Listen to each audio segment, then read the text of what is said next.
Ladies and gentlemen, it's now time for Friday's LukeJ62895.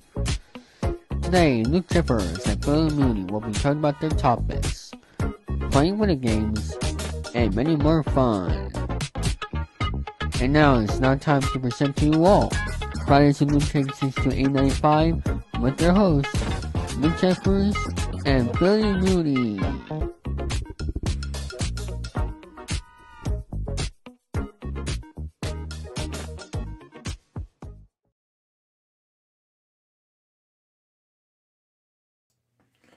Thank you, Dave 3000. Hello, people. LukeJ speaking. Welcome to Friday's LukeJ62895 episode number 370. Bill is not here. Will be joining us today. And in the chat room, we got Remix Plum saying, "Ho ho ho." I'm here, folks. In the chat room, keep it comfy so Luke don't have the. Oh my God, Remix. Anyway, have the storm. And for trolls, punks out there, keep it real and comfy, y'all. Exactly, 100%. Anyway, watch this remix for you, buddy. And, yeah. So, yeah. Today we're going to do not one, not two, but at least 3, 4, 5, 6, 7, 8, 9 dev topics today. And then we're going to be doing a lot of topics to read. And then we'll be doing some what I've watched Disney Plus and other things. And then some game segments and other things, random. And soon afterwards, we're going to be able to do something very special. So there you go. On this Christmas festivities. After notes and Josh and things like that. So there you go. So yeah. So let's just do it now. Let's go, shall we? See what we got for us. As Billy requested, the first one we're doing is Walt Disney, okay?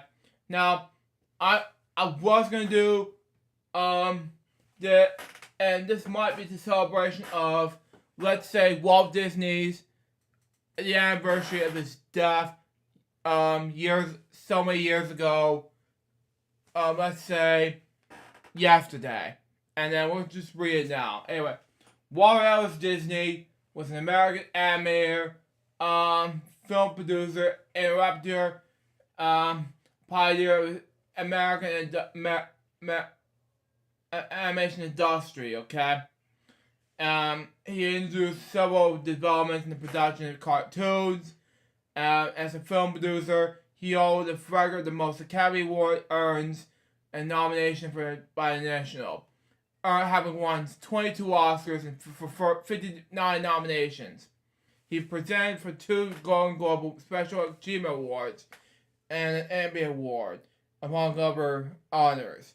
Several of his films are included in the following national film regulation by the Liberty Congress, okay?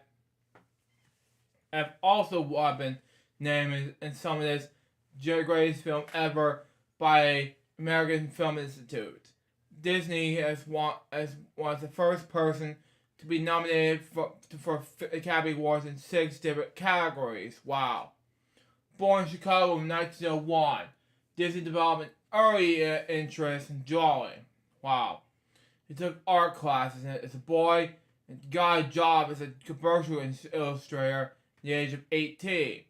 He moved to California in the early 1920s and set up the Disney Barber Studio, which is now called with Barber Boy with Up Irex.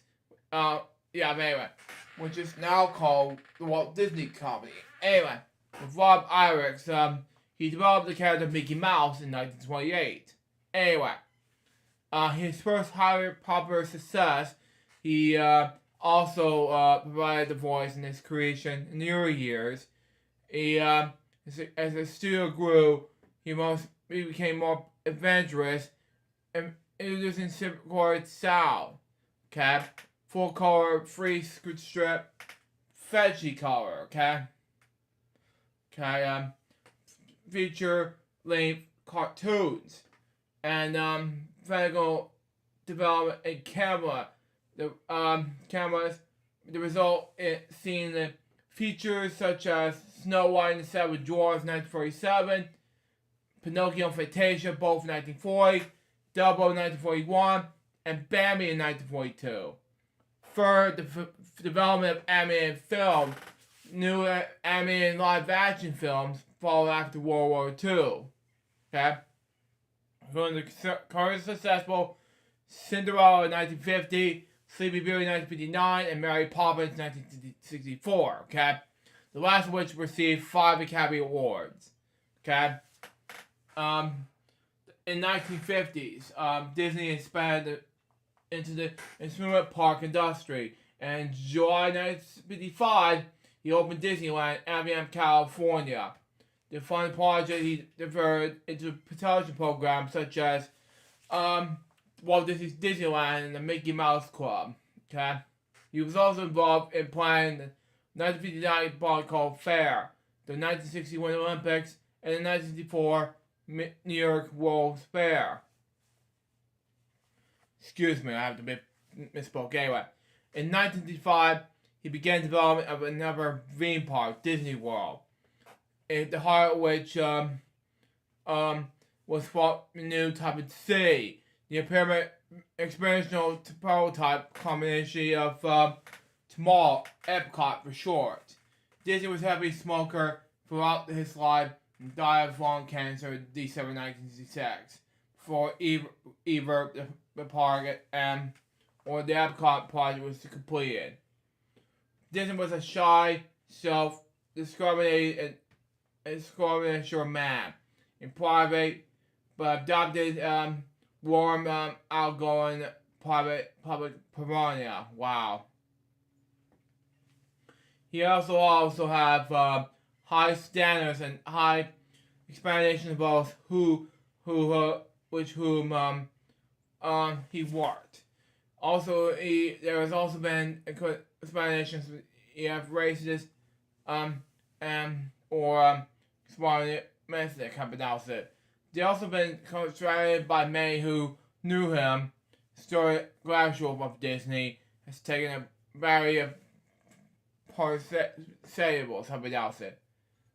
Okay, ranging from views of him as a pressure of homely product values to being a respective American inspiration, something like that. I don't know. He remains an important figure in the history of animation culture history in the United States, which is considered a national cultural icon. His film work continues to be shown and adopted in the Disney family, Disney theme parks, has grown in size and number, attract visitors in several countries. Wow. Okay. Now, the way he began, where he was born in December 5th, 1901. I'm not going to say the address. In Chicago's Hermannsburg neighborhood.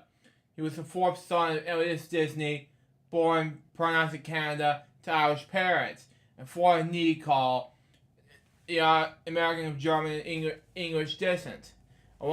Aside from Walt, Allison's fourth son was Herbert Raymond Roy. The couple had the fifth child, Ruth, in December 1903. In 1906, when Disney was 4, the family moved to a farm in Montgomery, Missouri. Okay? Where his Uncle Robert had just purchased land. Wow. In Montgomery, Disney developed his interest in drawing when he was paid to draw the horse and a retired neighborhood doctor. Ellis was a subscriber to the Appeal to Reason newspaper. Disney was practiced drawing by copying in the front page cartoons of Brian Walker. Okay. He also began developing an ability to work with watercolors, okay, and crayons. He lived near the Austin, Tobacco, and Santa Fe railway line and became enamored with trains. He and his younger sister Ruth started school at the same time as part school in Marshland in late 1909. The Disney family were active members of the Congregational Church. In 1901, the Disneys moved to Kansas, Missouri. There Disney had attended the Bennett Grammar School. Wow. Then we met fellow student Walter Spicer. Wow, okay. Who came to the family of Fear fans and introduced him to the world of vaudeville and motion pictures. Before long, Disney would spend more time at Pfeiffer's house than at home. Ellis has purchased a newspaper delivery route to Kansas City Star, Kansas City Times. Disney and his brother Roy woke up at 4:30 every morning, delivered the Times before school, and repeated round of the evening start at after school. The schedule was exhausting. Disney received poor grades and after falling asleep in class. Wow. But it continued the newspaper route for more than 6 years. Wow. He attended Saturday courses at the Kansas City Art Institute and also took a correspondence course in cartooning. In 1917, Elias bought stock in the Chicago jelly producer, okay, the Ozil company, and moved back to the city with his family. Then he enrolled at Mackenzie High School and became a cartoonist at the school newspaper, drawing prosaic pictures about World War I. He also took night courses at the Chicago Academy Hall of Fine Arts. In May 1918, okay, he attempted to join the United States Arts Army to fight the Germans, okay. He was rejected as too young. After the first day of birth, as a birth certificate, he joined the Red Cross in September 1918 as an ambulance driver, and it was shipped to France, but arrived in November after the arms giants had announced it. Sorry. Anyway, he drew cartoons inside the ambulance for the decoration, and it had some of his work was published in the Army newspaper Stars and Stripes. He returned to Kansas City in October 1919, when he would work as an apprentice artist in the Department Robin Commercial Art Studio, where he drew commercial illustrations for advertising, theater, programs, and catalogs. Befriended fellow artist of Irex, okay? Now, his career began when in January 1920, a project Robin's revenue declined after Christmas, okay? Disney, age 18, and Irex was laid off. Once they started their own business, the short-lived Irex Disney commercial artists, okay? Failing to attract many customers, Disney and Irex agreed that Disney should leave, and that Disney, temporarily had to earn money at the Kansas City Film Ad Company, run by A.V. Cougar, okay? The following months, Irex, who was not able to run their business alone, also joined, okay? The company produced commercials using a cutout animation technique. Disney became interested in animation, although he preferred drawn cartoons such as Mutt and Jeff and Max Fleischer's Out of the Inkwell.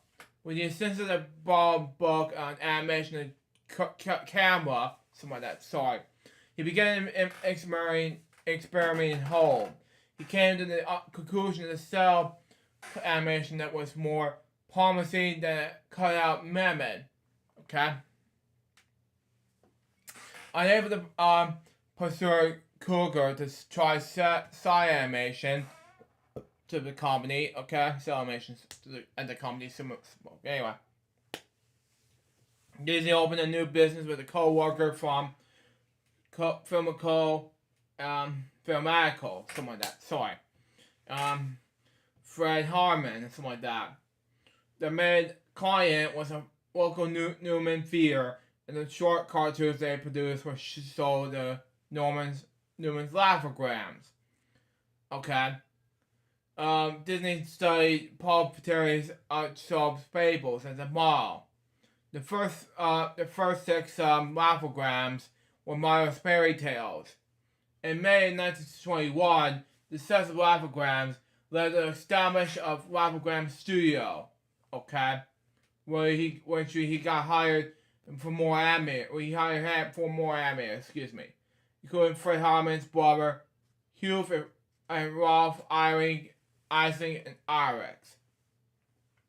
Okay, the Laughogram cartoons did not provide enough income to keep the company solvent, so Disney started production of Alice's Wonderland based on Alice's Adventures in Wonderland, combined live action with animation. He cast the late Virginia Davis in the title role, saying, "I want to draw some funnies." Anyway, the result of a 12-year-old, half-minute, long-reel film was completed too late to save Laughogram Studio, which ran into bankruptcy in 1923. Now, this happened with what Disney Studios seen here first came out in October 16th, 1923, and see here was now known as Disney Brothers Cartoon Studio. Was this. Now, the promising about that is a lot of feature-length films, okay? Including these followings, okay? There's going to be a lot of feature-length films, starting with Until Wish, which will be coming out November 22nd, 2023. And there's going to be a lot of that coming out. Anyway, back to Walt Disney. Anyway,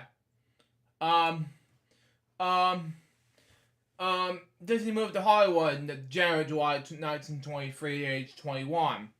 But, although New York was a center of the cartoon industry, he was attracted to Los Angeles because his brother Roy was converted to tuberculosis there. He hoped to become a live-action film director. Disney's efforts to sell out his studio Wonderland were in vain. He heard from New York film distributor Margaret J. Winkler. Okay, she was losing the rights to both the Owl the Inkwell and Felix the Cat cartoons. Okay, and needed a new series. In October, they signed a contract to 6 Alice comedies. Did I turn up a little bit? Let me see. Okay, there we go. Got it. Okay. Okay, I'm fine. Okay. With option of 2 further 6 series, 6 episodes each. Disney and his brother Roy formed Disney Brothers Studio, which later became the Walt Disney Company, to produce the films. To present Davis and their company to relocate to Hollywood to continue production. The Davis and the contract of $100 a month.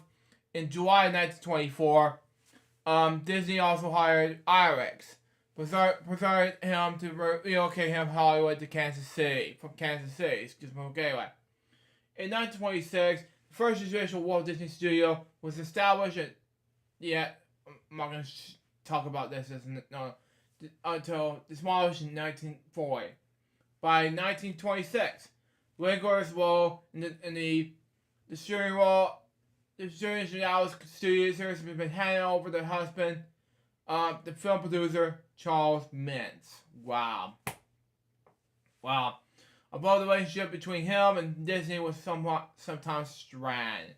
The series ran until July 1927, but which time Disney has begun to tire of it and wanted to move away from the mix of film format of all animation. After Mintz requesting the new material to distribute through Universal Pictures, Disney and Alex created Oswald the Lucky Rabbit, a character Disney wanted to be Pepsi, alert, saucy, and bothersome, keeping him also neat and trim. In February 1928, Disney hoped to inaugurate a larger fee for producing the Oswald series, but found Mint wanted to reduce the payments. Mint also has also presented many of his artists to involve the works and directed to him, including Harmon, Ising, and Carmen Maxwell, and Fritz Freelang. Disney also found out that Universal owned the industry product rights to Oswald. Wow. Mint's trying to start his own studio and produce the series himself if Disney refused to accept the renditions. Disney declined Mint's ultimatum and lost most of his animation staff, except Irex, who chose to remain with him. Creation of Mickey Mouse and the first Academy Awards in 1928 to 1933. To replace Oswald, Disney and Irex developed Mickey Mouse to possibility inspired by a pet mouse that Disney had adopted while working in his Laugh-O-Gram studio. Although the origins of the character are clear. Disney's original choice of his name was Morma Mouse, but his wife Lillian thought it was too pompous and suggested Mickey instead. Iris revived Disney's professional sketches to make the character easier to animate. Disney would also begun to distance himself for the animation process, okay? Provided Mickey's voice until 1947, there was one Disney employee designed Disney Mickey's professional appearances, but Walt gave him his soul. Wow. Mickey Mouse first appeared in May 1928, a single test screen of a short, Plain Crazy. But as a second feature, the Gollum God Show failed to find a distributor. Following the 1927 cessation, the jazz singer, Disney used collaboration sound on the first spur short, Steamboat Willie, to integrate the first post-production sound cartoon. Okay, after the animation was complete, Disney signed a contract with the former executives of Universal Pictures, Pat Powers, to use the Powers Cinephone recording system. Cinephone became the new distributor for Disney's early sound cartoons, which soon became popular.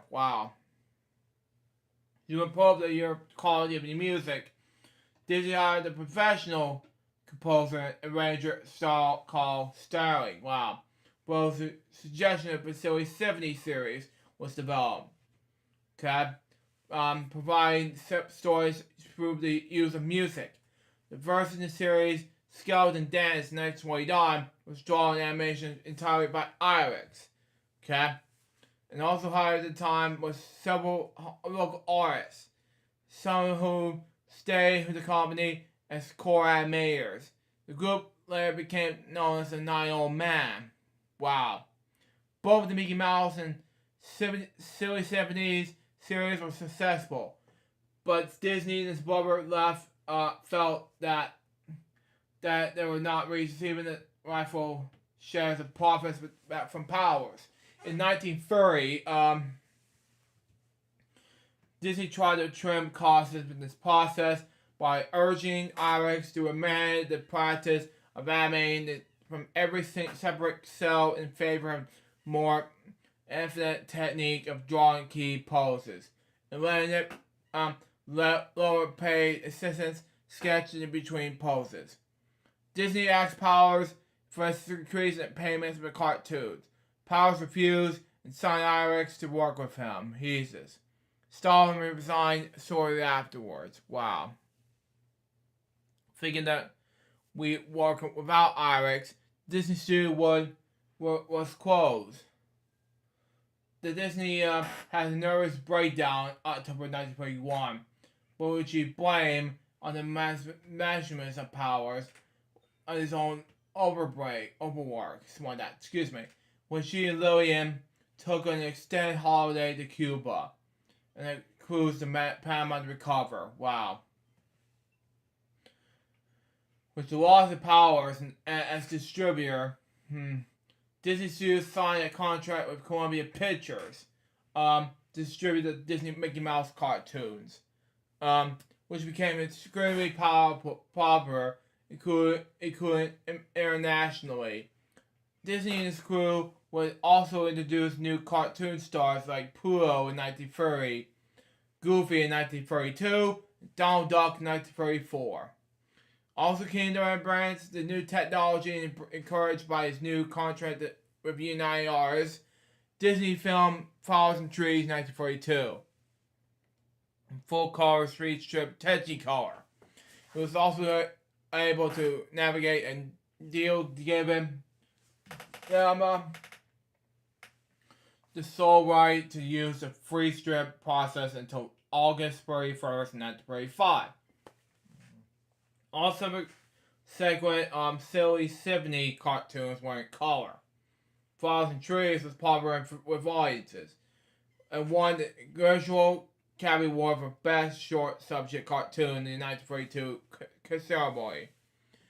Disney has been nominated for another film in that category, Mickey's Orphans, and received the honorary award for the creation of Mickey Mouse. In 1943, Disney produced The Three Little Pigs, a film described the media historian Arjun Danks as the most successful short animated film of all time. Okay? Film won Disney another Academy Award in the short subject cartoon category. Okay? The film's success film led to a further increase in the film studio staffs, which numbered nearly 200 by the end of the year. Disney realized the importance of telling emotionally gripping stories that would interest the audience, and investing in the story department separate from the animators with storyboard artists who would detail the plots of Disney's films. Golden Age of Animation, 1944 to 1941. By 1934, Disney has become dissatisfied with producing formulaic cartoon shorts, and believing that feature-length cartoon would be more profitable. Okay, the studio began the 4-year production of Snow White and Seven Dwarfs, based on a fairy tale, which news leaked about the project. Okay, made in the film industry perceived it would be bankrupt the company. Wow. Industry insiders named it Disney's Folly. Wow. The film would be the first animated feature-length film made in full-color sound. Cost about $1.5 million to produce, 3 times over budget.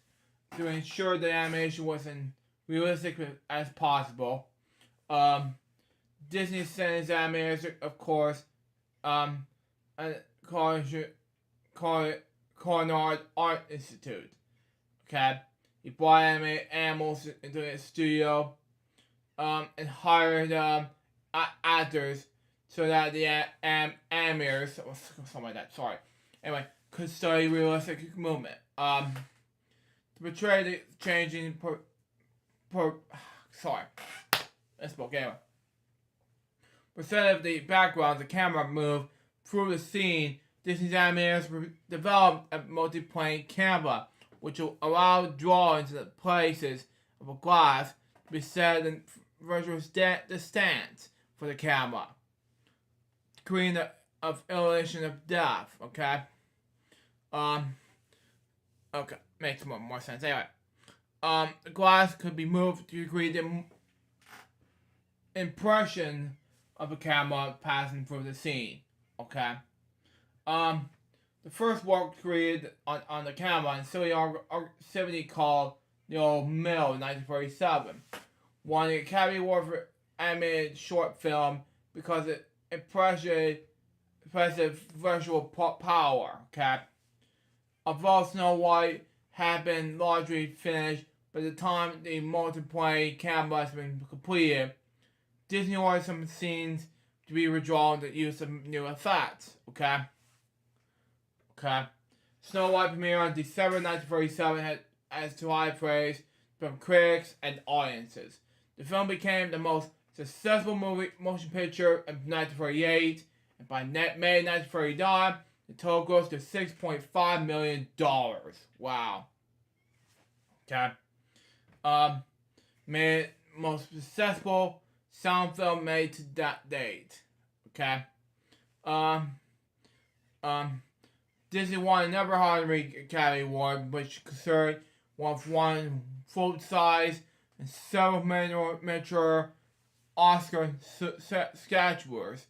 The success of Snow White honored one of the most productive eras in the studio. The Walt Disney Family Museum calls the following years the golden age of animation, which is good enough. Okay. With work on a Snow White finish, the studio began producing Pinocchio in early 1938 and Plantation in November that same year.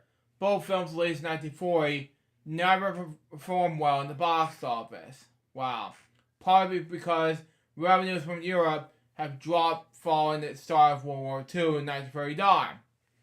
Wow. The studio made its loss in both pictures was deeply in debt by the end of February 1941. Wow. In response to the federal crisis, Disney and his brother Roy started the company's first public stock offering in 1940. And it pushed heavy stereo cuts.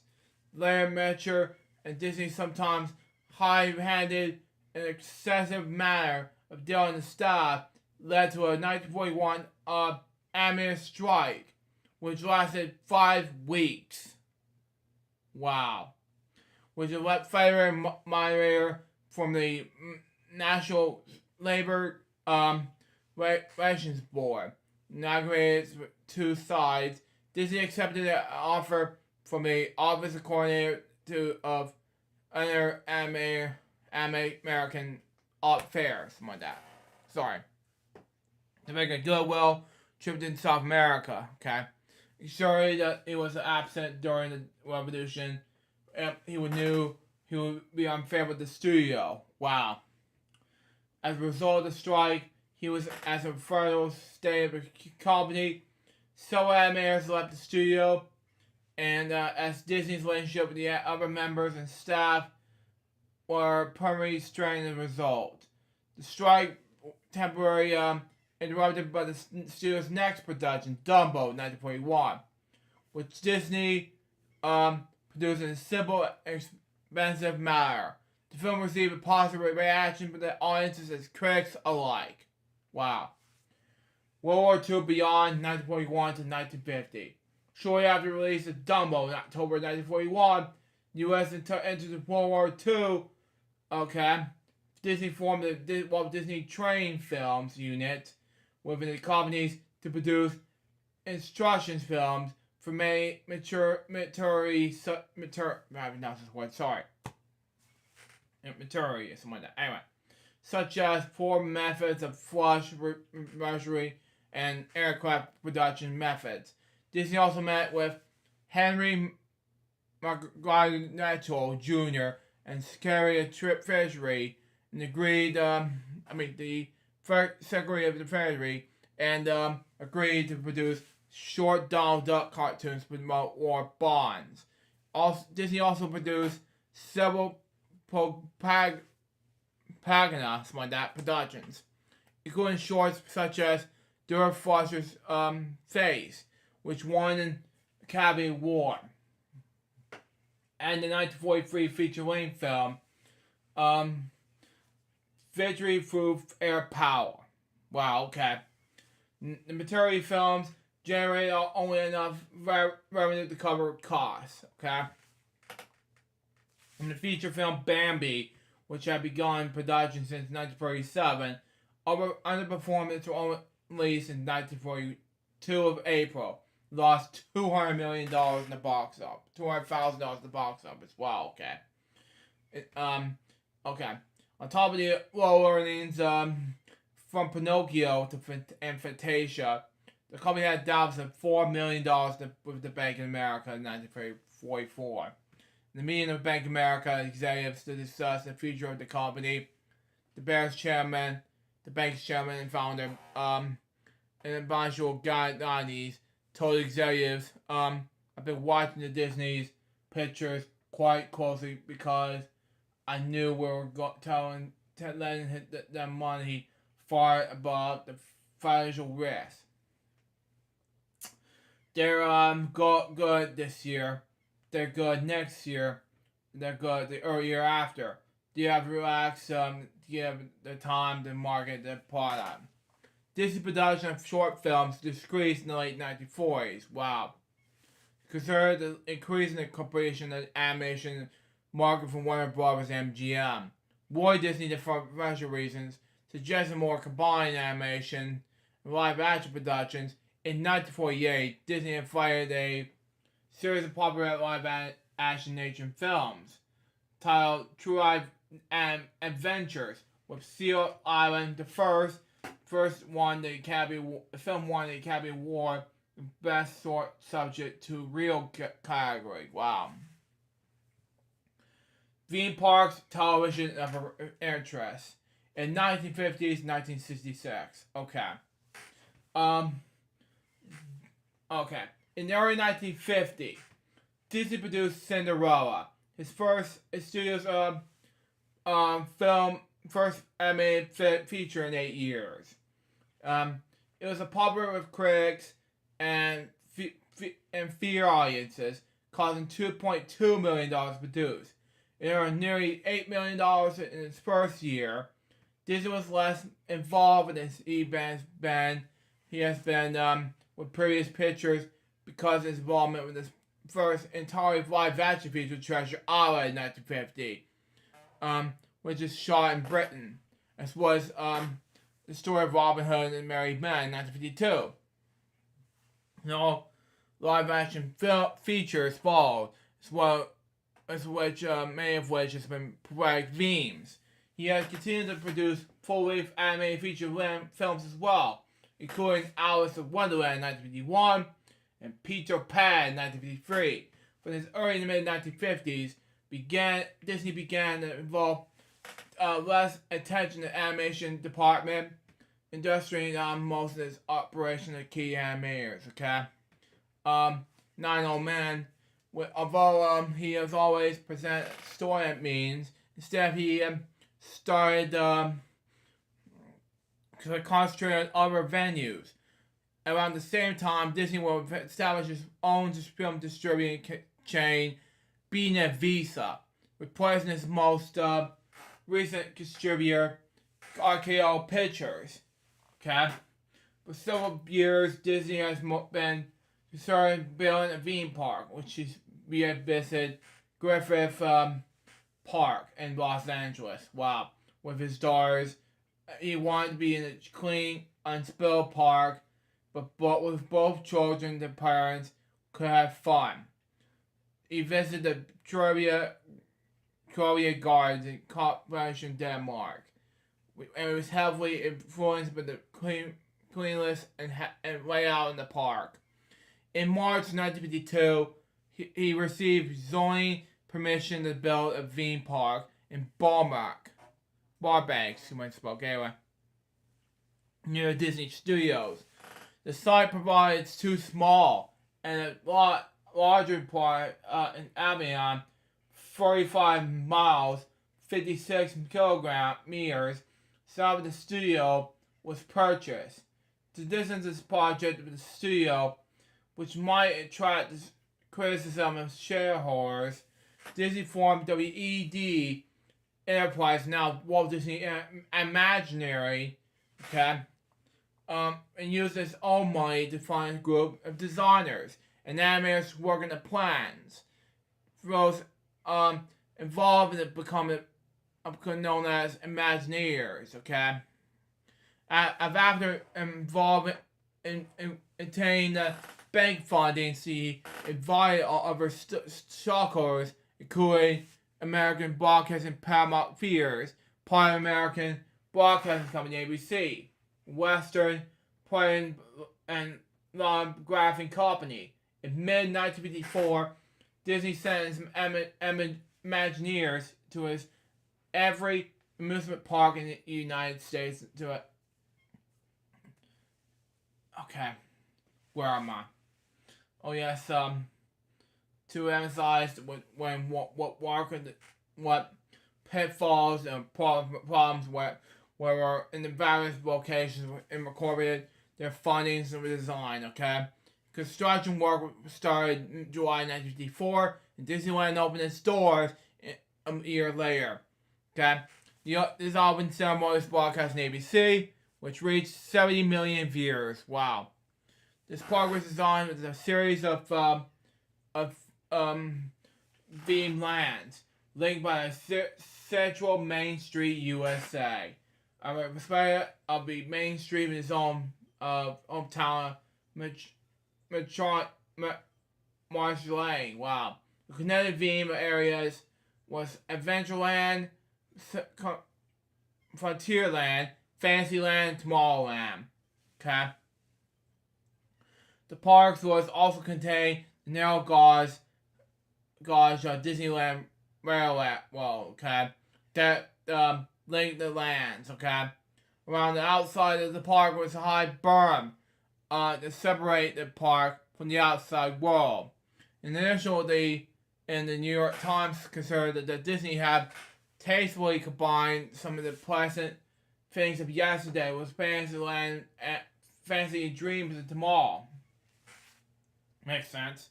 Although there were early minor problems with the park, okay? It was assessed, although after months of operation, Disneyland was receiving over 20,000 visitors a day. By the end of the first year, it was attracting 3.6 million guests. Wow. The money for ABC's I can't pronounce this word. Was made on Disney's television programs. Wow. The studio was all been involved in the successful television special on Christmas Day, 1950, and about the making of Alice in Wonderland, and then more, I believe, the program added millions to the box office takings. And in March 1951 letter to shareholders, he wrote that television can be a more powerful selling aid for us. Okay. As well as source of his venue. Okay. It was probably gonna be on the premise where he was airing television that we would do. In 1954, after a Disneyland funding that we agreed, ABC broadcast Walt Disney's Disneyland, excuse me. Now, television consoling animated cartoons, live action features, and other material from the studio's library. Now it's Walt Disney. But anyway, the show was successful in terms of ratings and profits, earning audience shares of over 50% in April 1955. Newsweek called the series an American institution. ABC was pleased with the ratings, leading Disney's first daily television program, The Mickey Mouse Club. Variety show carrying especially to children. Wow. The program was combined by merchandising through various companies. Western Printing, for example, has been producing color books and comics for over 20 years. It produced several items connected to the show. One of the segments of Disneyland's considered a 5-minute part miniseries, Davy Crockett, which, according to Gabler, became an overnight sensation. The song's being sung about Davy Crockett became nationally popular, and 10 million records were sold. As a result, Disney formed his own record production and distributed entirely Disneyland Records, now known as Walt Disney Records. Anyway, as well as the construction of Disneyland, Walt Disney worked on the other projects away from the studio. It was consolidated in 1959, American National Examination in Moscow. Disney Studios' construction was American the Beautiful. Well, that makes more sense. A 19-minute film in the 360-degree I can't pronounce that word. Sorry, Fear. That was one of the most popular attractions. Wow. The following year, he had on the chairman of the pastry committee from the 1960s Winter Olympics in Squaw Valley, California, which he resigned the opening, closing, and medal ceremonies. He was on the 12 investors in the Celebrity Sports Center, which opened in 1960 Conde, Colorado. He and Wally bought out the others in 1962, but making the Disney the sole owner. Wow. Despite the demands brought the non-studio projects, Disney continued to work on film and television projects. In 1955, he was involved in Man in Space, an episode of Disneyland's series, wow, which made a collaboration with NASA's rocket designer, Werner von Braun. Disney also saw featuring features like Lady the Tramp, first animation film in CinemaScope, okay, in the same year. Sleeping Beauty, first animated feature-length film in Time Lasher's 50mm Triple M film in 1959. 101 Dalmatians, your favorite remix, watching this. First animated feature film to use Xerox cells in 1961, and The Sword and Stone 1963. In 1964, Disney produced Mary Poppins, based on the book series by P.L. Travers. He also been trying to separate the rights to the story since the 1940s. It became the most successful Disney film in the 1960s. Also, above Travers disliked the film and essentially regretted of having sold the rights. The same year, he also became involved in plans to expand the California Institute of Arts, called Cal Arts, having architect draw up blueprints of the new building. Wow. Disney provided 4 exhibits in the 1964 New York World Fairs, for which he obtained funding from selected corporate sponsors. For PepsiCo, which planned to contribute to UNICEF, UNICEF, something like that. Disney developed It's a Small World, a boat ride with automated dolls, developed children of the world. The Great Moments of Mr. Lincoln contains an automatic Abraham Lincoln, giving experts from his speeches. Okay. Control of Progress, promise and opponents of electricity, and Forest Mark Magic Skyway portrayed the progress of mankind. Elements of all 4 exhibits, principally concepts of technology, okay, were reinstalled in Disneyland, okay. Of all It's a Small World arrived for most closely resembles the original. During the early to mid 1960s, Disney developed plans to ski resort in Mersey King, a Graduate Valley, California's Sierra Nevada. He hired experts such as a new Olympic ski coach and ski area designer. Okay, Willie Chavinier, something like that, with income from Disneyland and now accounting that from a increasing population of the studio's income, Disney continued to look for venues for attractions. In 1963, he presented a project to create a theme park in downtown St. Louis, Missouri. He reached an agreement with the Civic Center, a development corp, which controlled the land, but the deal later collapsed over funding. In late 1965, he announced plans to develop another theme park that could be called Disney World, now called Walt Disney World, a few miles southwest of Orlando, Florida. Okay. Disney World was include the Magic Kingdom, a larger and more extraordinary version of Disneyland, plus golf course and resort hotels. The heart of Disney World was to be the experimental prototype community of tomorrow, Epcot for short, which he described as an experimental prototype community of tomorrow that will be taking its cue from the new ideas, new technology, There are now emerging the new creative centers and American industry. Okay, it'll be a community of tomorrow that will never be completed. They always be introducing the testing discrimination that will be material and systems.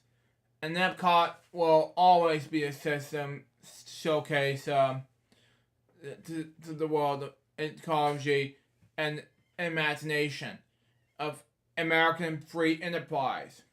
During 1966, Disney provided businessmen willing to sponsor Epcot.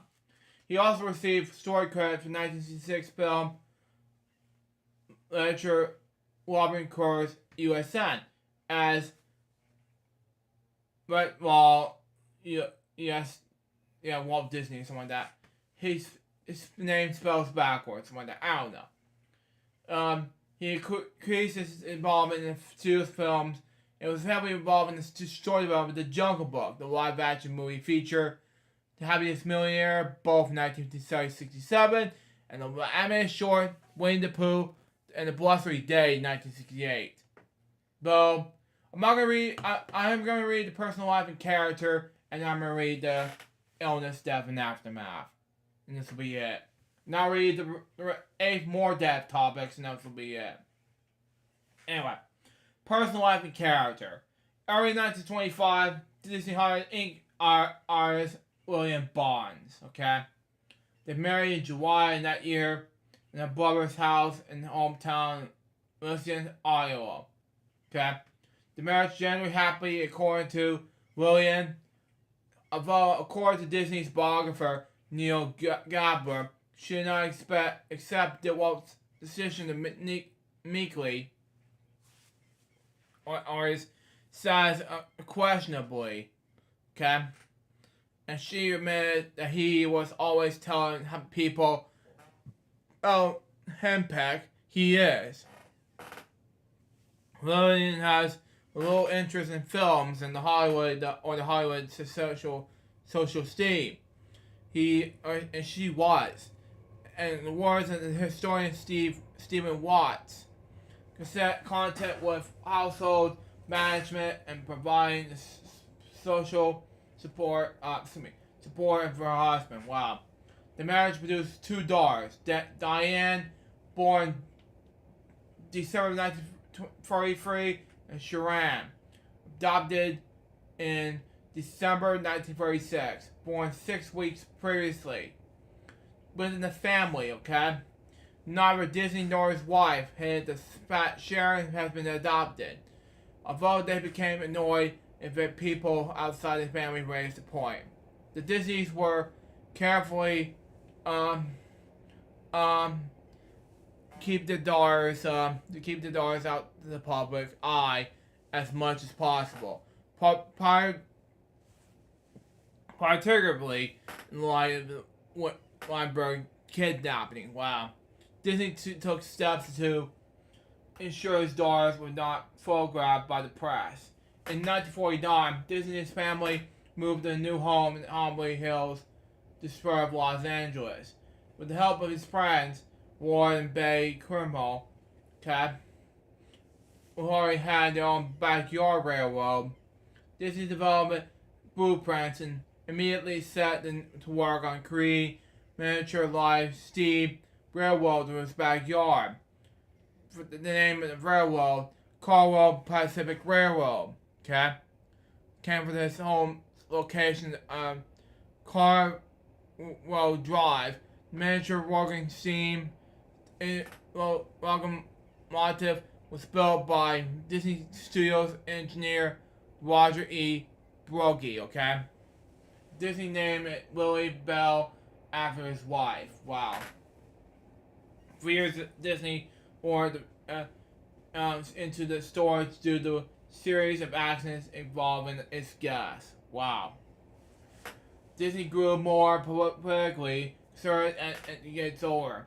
Dramatic party support until the 1940 presidential election, when he switched elements to the Republican Party. He became a generous donor to Thomas E. Dewey's 1944 bid to the presidency.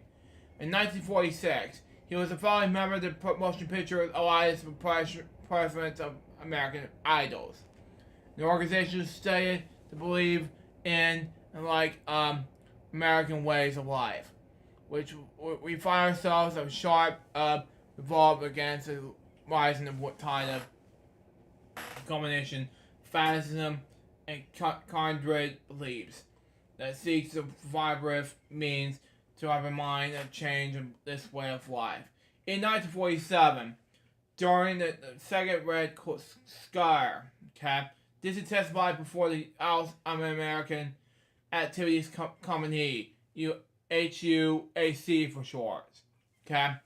We Brand, Hubert Shaw, Dave Harriman, William Parments, former admirals of labor union designers, as communists, I can't pronounce this word, sorry. This is stated that the 1940 mine strike led by them and the part of the organized communist effort to gain influence to Hollywood was alleged by the New York Times in 1993 that Disney had been passing secret information to the FBI from 1940 until its death in 1966. In return for information, J. Edgar Hoover allowed Disney to film at FBI headquarters in Washington. Disney was made a full special agent in Charles Catad in 1954. Disney's public persona was very different from his actual personality. Playwright Robert E. Sherwood described him as also painfully shy, different. I'll pronounce it. Sorry. Different. How to pronounce the word? Sorry. And disrespecting.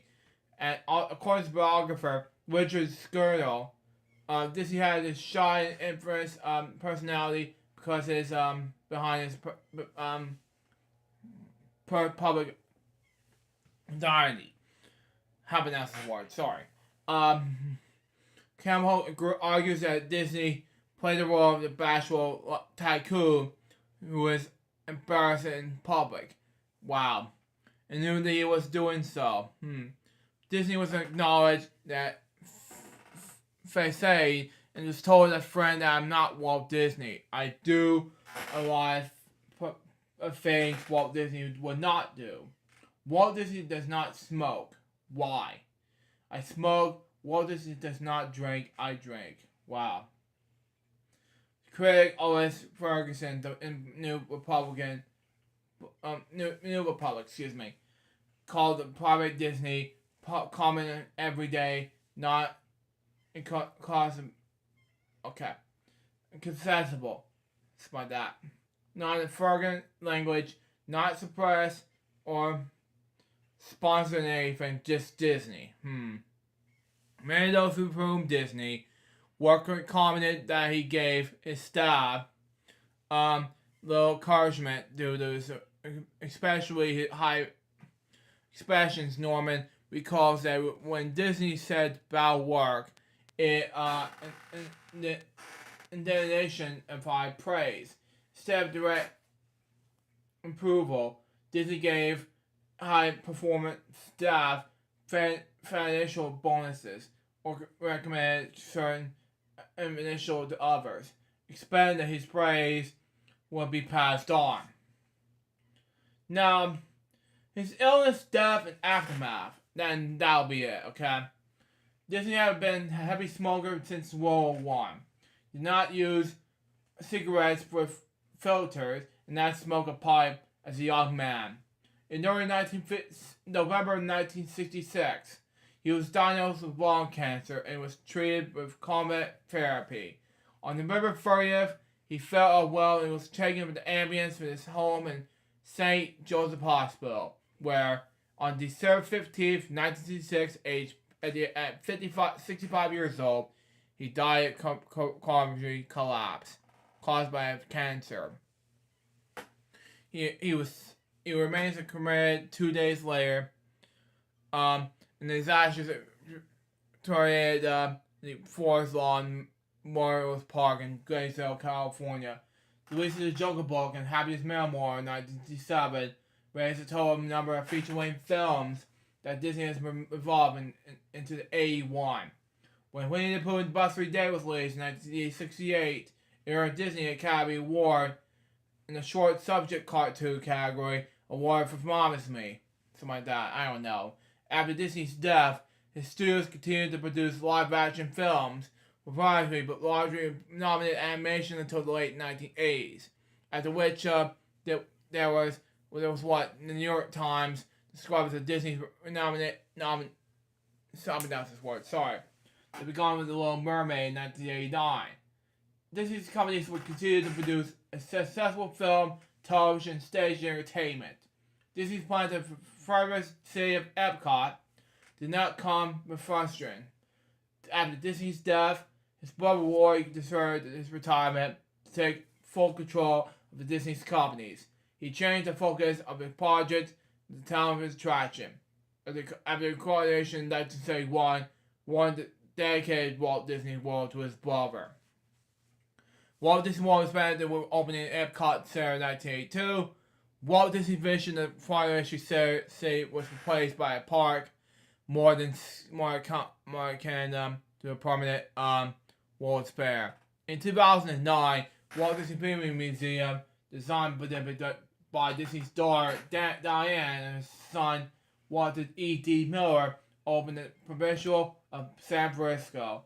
Thousands of artifacts of Disney's life and career are on display, equaling numbers of awards and he will receive. In 2014, the Disney theme parks around the world hosted apparently 134 million viewers. Wow. I'll explain more about the reception and awards and honors in the Crazy Bunch web show episode number 83. Right now, I got a next step topic, which would be about Stephen Twitch Boss, okay?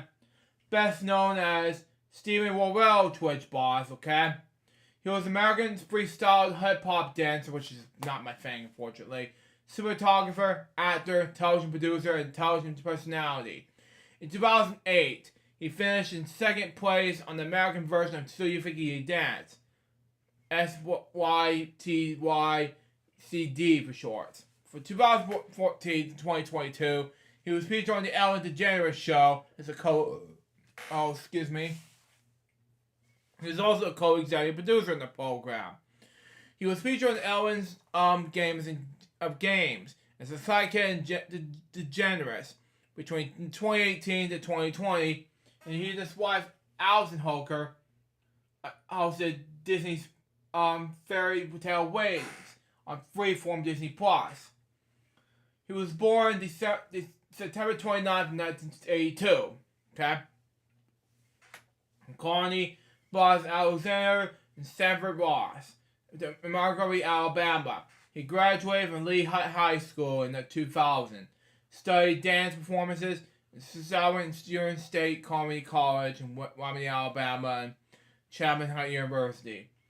In 2003, Boss was the semifinals in MTV's The Wade Robson Project and a number runner-up in the television talent combination Star Search. Wow.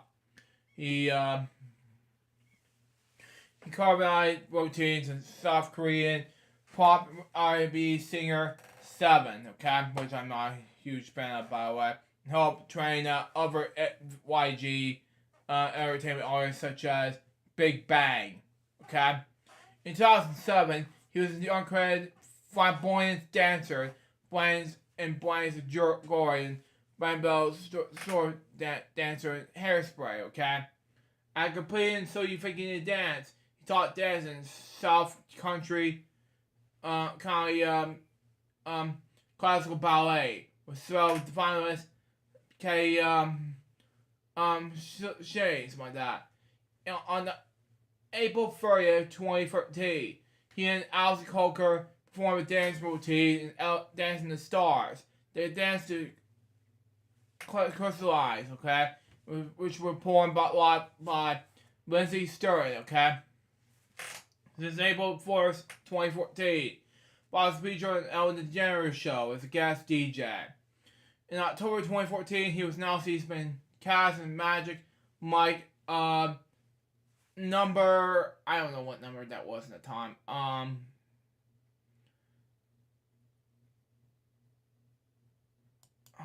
One moment, folks. It was the movies. Okay. 2021.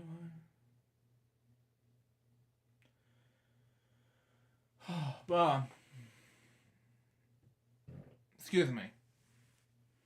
I don't know the number. Sorry. Let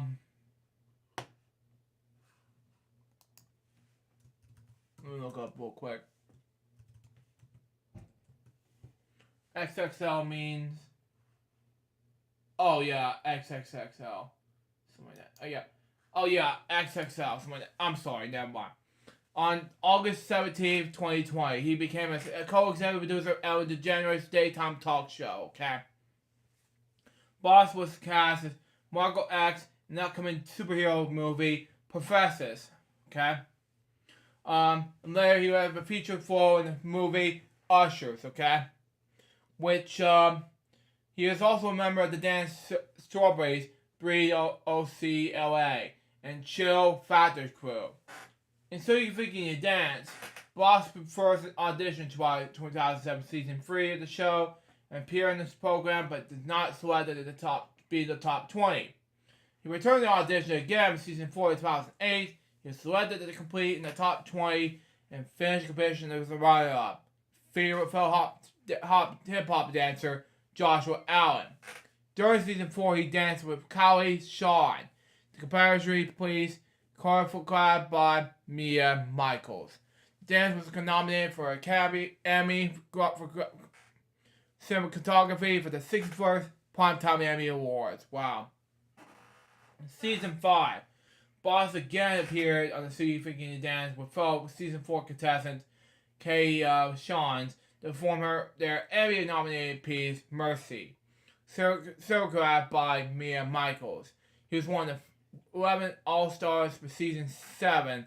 He also was an All-Star for season 7, 8, 9 of So You Think You Can Dance, performing memorable routines including the hip-hop number Out of Your Mind, with ballet dancer Alex Wong, which was inspired by comedian Ellen DeGeneres' season 7 finale, which he was team captain for Team Street in season 12 of So You Think You Can Dance. He was also announced as permanent judge for 17th season early this year. Disney's Fairy Tales Weddings. Disney's Fairy Tale Weddings is a documentary television series featuring couples and their Disney-themed weddings. Aired on Disney's Freeform network on the Disney Plus streaming service, and the show provided a behind-the-scenes look at the weddings and engagements and couples of Disney's their editions includes Walt Disney World, Disneyland, Disney Cruise Line, and Island in Hawaii. Wow.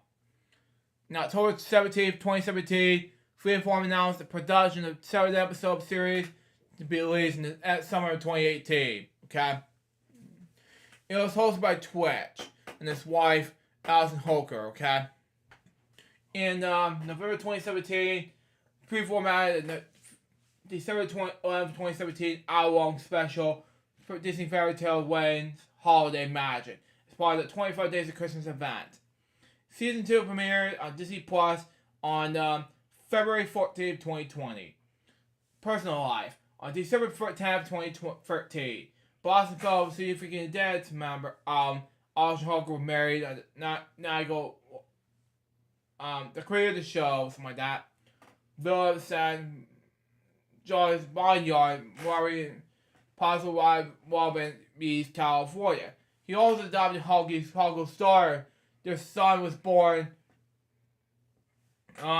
March 2016. Okay, and their daughter was born November 2019. The couple had a parallel line of officers named DSG and X Twitch, and Allison Collection, sold by Dick's Sporting Goods. On December 15, 2022, boss wife Allison Hookers informs officials of the Los Angeles Police Department Diaz left their home without taking his car, which is unusual behavior. Police received a call about the shooting at the Oak Tree Inn in the city of Los Angeles, where Boss was found dead after falling to check out in the hotel. His death was a suicide. He was 4 years old.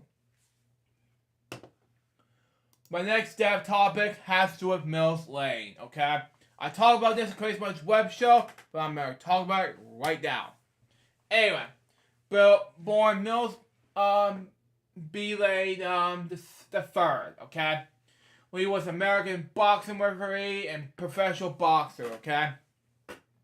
Two-term Washoe Country, Nevada District Court Judge and television personality. Lane was best known for having created several major heavyweight championship boxing matches in the 70s, 80s, and 90s. For starring in the syndicated court show George Mills Lane. On June 9th, 2013, Lane was inducted in the National Boxing Hall of Fame and was inducted into the Nevada Boxing Hall of Fame on August 7th that same year. He was born in Savannah, Georgia on November 12th, 1947. He hailed his prominent Georgia family. His grandfather founded the largest bank in Georgia. Wow, that is something. And his uncle and the namesake of the president of the Citizens was the president of the Citizens Sovereign National Bank. Wow. Oh, wow. Lane attended Middlesex School in Concord, Massachusetts, where he played American football and as a linebacker and ice hockey and as a goalie tender, okay?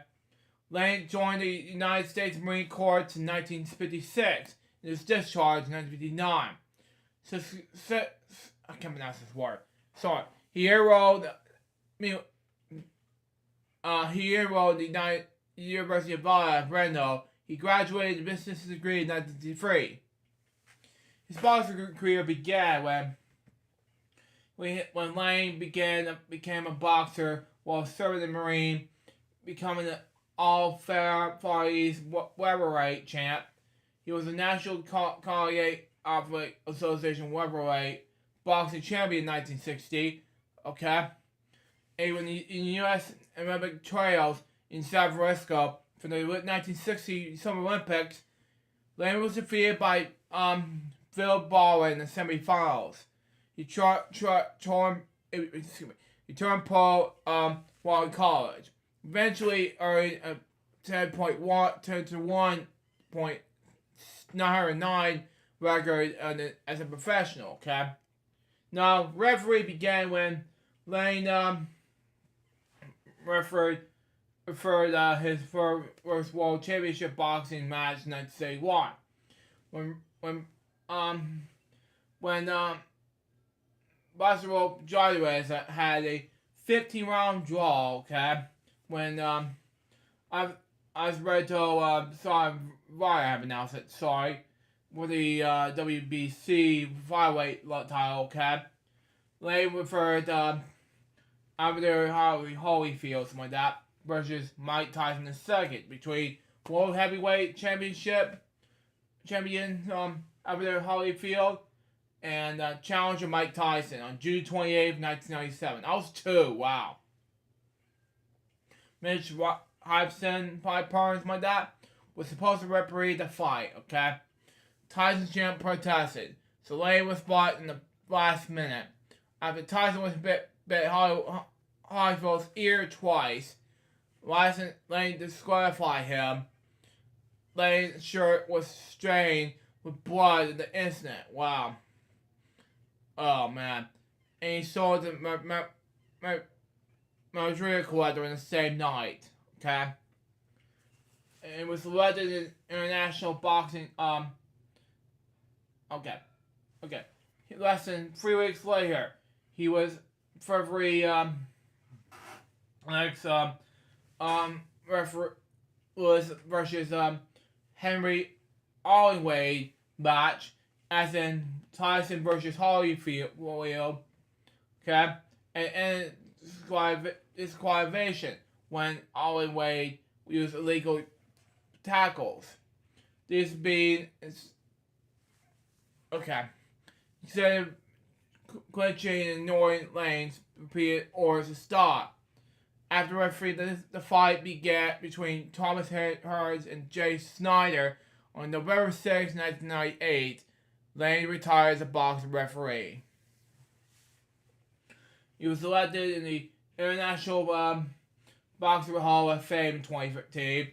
In August 10th, and that same year, he was also inducted in the Nevada Boxing Hall of Fame. Wow. Lane attended the University of Utah's S.J.'s Quincy College of Law, okay? Graduating from the class of 1970 and joined the bar in Nevada. In 1979, Lane became Chief Deputy Sheriff of I can't pronounce this word. Investigate services at the West Hall County Sheriff's offices. And was elected district comedy in 1982, district judge in 1990. His television career began when he presented on the court show, Judge Mills Lane, okay, which lasted for 3 seasons, from 1998 to 2001. In addition, this show, the producers of MTV's Celebrity Deathmatch approached him about having his character and voice used in the show. As a referee, the Plasnate figures matches. Lane accepted the offer and became an MTV personality. As a referee, Lane started boxing matching, something like that. I don't know. Sorry about that, everyone. Anyway, but the query, let's get it on, which became his catchphrase, which is reproduced in Celebrity Deathmatch's character would be shout the same phrase to emphasize fights. Wow. Lane made 2 appearances to this world of professional wrestling. He appeared in November 16th, 1998 episode of WWE Raw. And the tie-in made it ruin in regards in the contract dispute between Stone Cold Steve Austin, like that. Sorry. And the Guardian family. He was also the special guest referee for the boxing match between Roddy Piper and Buck Blackwell in the WCW Batch of the Beach in July 11, 1999. Lane was a guest voice actor in the episode Buzz Lightyear Starkman, which I saw as a kid. Anyway, personal life and death. Lane and his wife, Kay, had 2 sons. He titled his biography, let's get it on, boxing's top ref and Nevada's most outspoken judge. He suffered a spinal stroke in March 2002, which left him personality by and Rodri able to speak, which with his blessing, this Celebrity Deathmatch, our ego being voiced by Chris Jury, how to pronounce his last name, sorry. Avoid the voice of commentator Nick Diamond from the MTV2 revival, wow. Latest adopted city of Rento proclaimed December 27, 2004 as Middle Lane's Day. In May 2006, Lane made his first public appearance in years. It's a dedication of new courthouse in Reno. It was named after him. The B. Lane Justice Center houses the Rail Medical Court in the West Coast County District that's his word, office. Anyway, he died railroad on December 6, 2022. He was 85 years old. My next step topic has to do with Bob McGrath. And I talked about this in Crazy Bunch web show already done, and I will talk about this now. Anyway, Bob McGrath was best known as Bob Eben McGrath. Was an American actor, musician, children's author, best known as playing American human character and music teacher Bob Johnson in the long-running educational television series Sesame Street from 1969 to 2018. He was born June 13, 1942 in Iowa, Illinois. The son of Florida Angus Nee Alagon and Almond Thomas McGrath, a farmer. Wow. He was named after the Irish patriot Robert Emmet. Wow. As a child, he would sing for his family while his mother would play the piano. Wow. His mother enrolled him in the Roxy Theater Admirers program, and he finished in second place. He graduated Marguerite High School. He graduated from the University of Michigan in 1954. He went on to School of Music there. While attending Michigan, he was a member of the University of Michigan's Men's Glee Club. And finally, applied for Grandma, stuff like that. During family events, he washed dishes with David Kendall, family brother, waited tables, in connection with which Kendall uses when Sesame Street cast began. After graduating, he was inducted to the U.S. Army. He was in Germany for 2 years, performing the 7th Army Symphony Orchestra and booking for them. McGrath earned a Master of Music degree in voice from the Manhattan School of Music in 1959. Okay? Anyway, his career began when he worked with Mitch Miller. It was featured in Taylor Miller's NBC TV program, television singing along series, Sing Along with Mitch. Okay? For 4 seasons, from 1960 to 1964. He was a singer on the Walt Kelly album, Songs of the Pogo, okay? In the mid-60s, McGrath became a well-known recording artist in Japan, receiving a series of successful albums in Irish and other folk songs and ballads sung in Japanese, okay? This aspect of his career was the basis of the secret when he appeared on the game shows The Tell the Truth in 1966 and I Got a Secret in 1967. From 1969 to 2018, McGrath was a regular cast member of Sesame Street, playing the character of Bob Johnson, along with his series manageress Susan Robinson, played by Robert Wrong. McGrath was one of the 2 longest lasting human beings characters on the series since the show debut on a Noggin segment proclaimed the 4 decades. It was 2015. Excuse me, okay, yeah, because I couldn't see it. 2016. Sorry.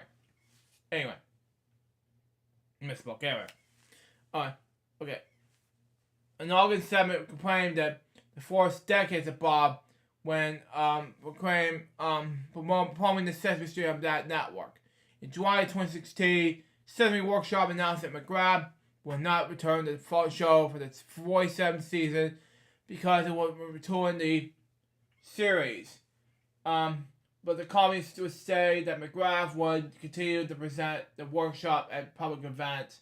Sesame Workshop later announced that there will be talks with bringing him back, and that will present with Sesame Street. Although McGrath has not been any new material since season 45, he subsequently appeared in online videos of the show.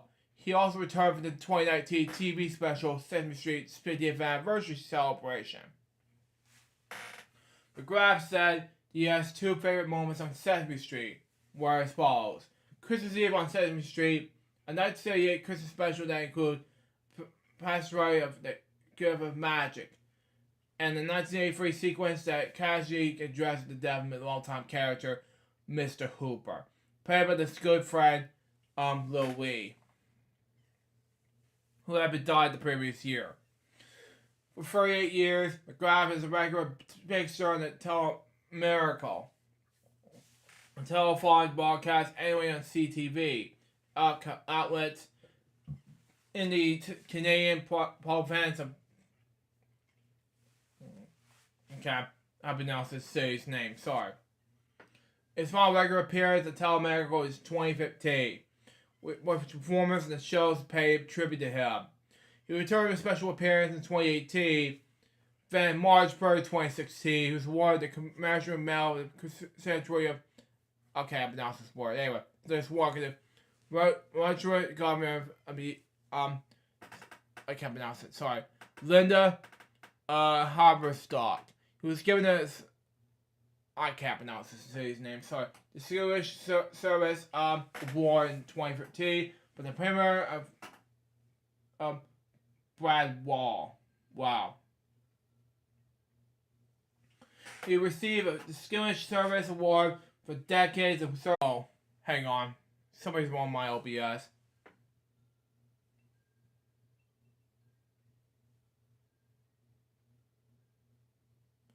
Okay. OBS notifications. What's that mean? Oh, wow. Okay. Got it.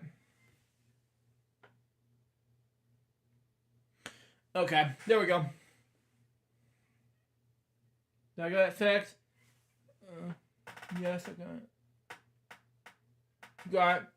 Okay, there we go. The Grabs Sing Me a Story was nominated for 7 annual Independent Music Awards for Children's Album of the Year. Okay. In April 10th, 2010, he was the first recipient of the University of Michigan's Men's Glee Club Lifetime Achievement Award. He and his wife, Anne, married in 1958.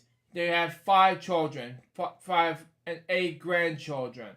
The couple lived in Teaneck, New Jersey from 1958 until 2017, after which they moved to the ranch in Newark, New Jersey.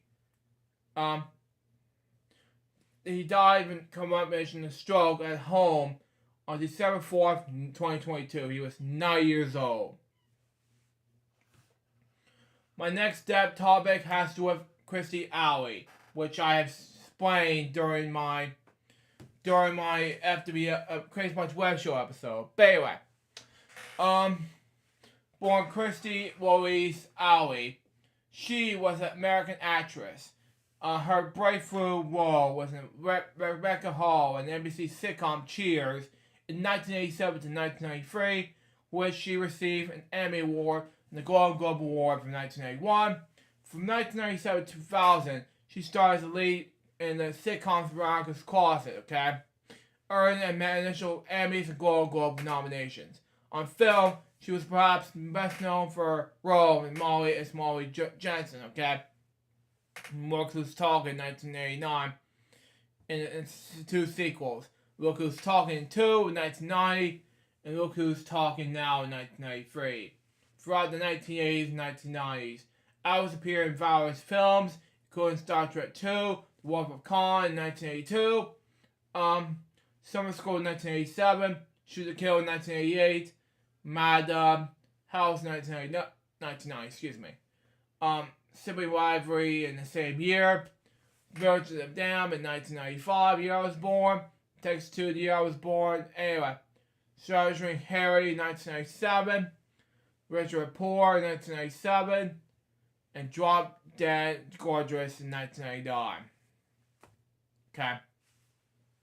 After Alley won her second Emmy Award in 1991 for the first television film David's Mother, okay? In 1997, Alley received another Emmy nomination for work in crime drama series The Last Dawn. In 2005, she played a fictionalized version of herself on Showtime's Actress. In 2013, Allie returned to acting when with the title of sitcom Christie. In 2016, she appeared in the Fox comedy horror series Scream Queens. Okay, she also appeared in reality television includes Christie Alley Big John Live in 2010 and served as a contestant of the 12th season of Dancing the Stars in 2011 and 2012, where she finished in second place behind Hines Ward. And the 22nd series, the British reality show Celebrity Big Brother in 2018, in which she finished in runner-up. And in 2022, she appeared on The Masked Singer. When we come back, I have to finish the rest of my dab topics and I'll read some topics from there. We'll be right back after these commercial breaks. Stay tuned.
Welcome back to FWO episode number 370. I just came back from whatever it was. I just want to get this out of the way because it will take some time. But anyway, let's get back to the show. Anyway, she was born in Wichita, Kansas on January 12th, 1951. Anyway, to Robert Dale Alley, who owned a rubber company, okay? And William Alley. She has two siblings, Joanne and Craig. Alice attended Wichita South Eve High School. Graduated in 1969. Anyway,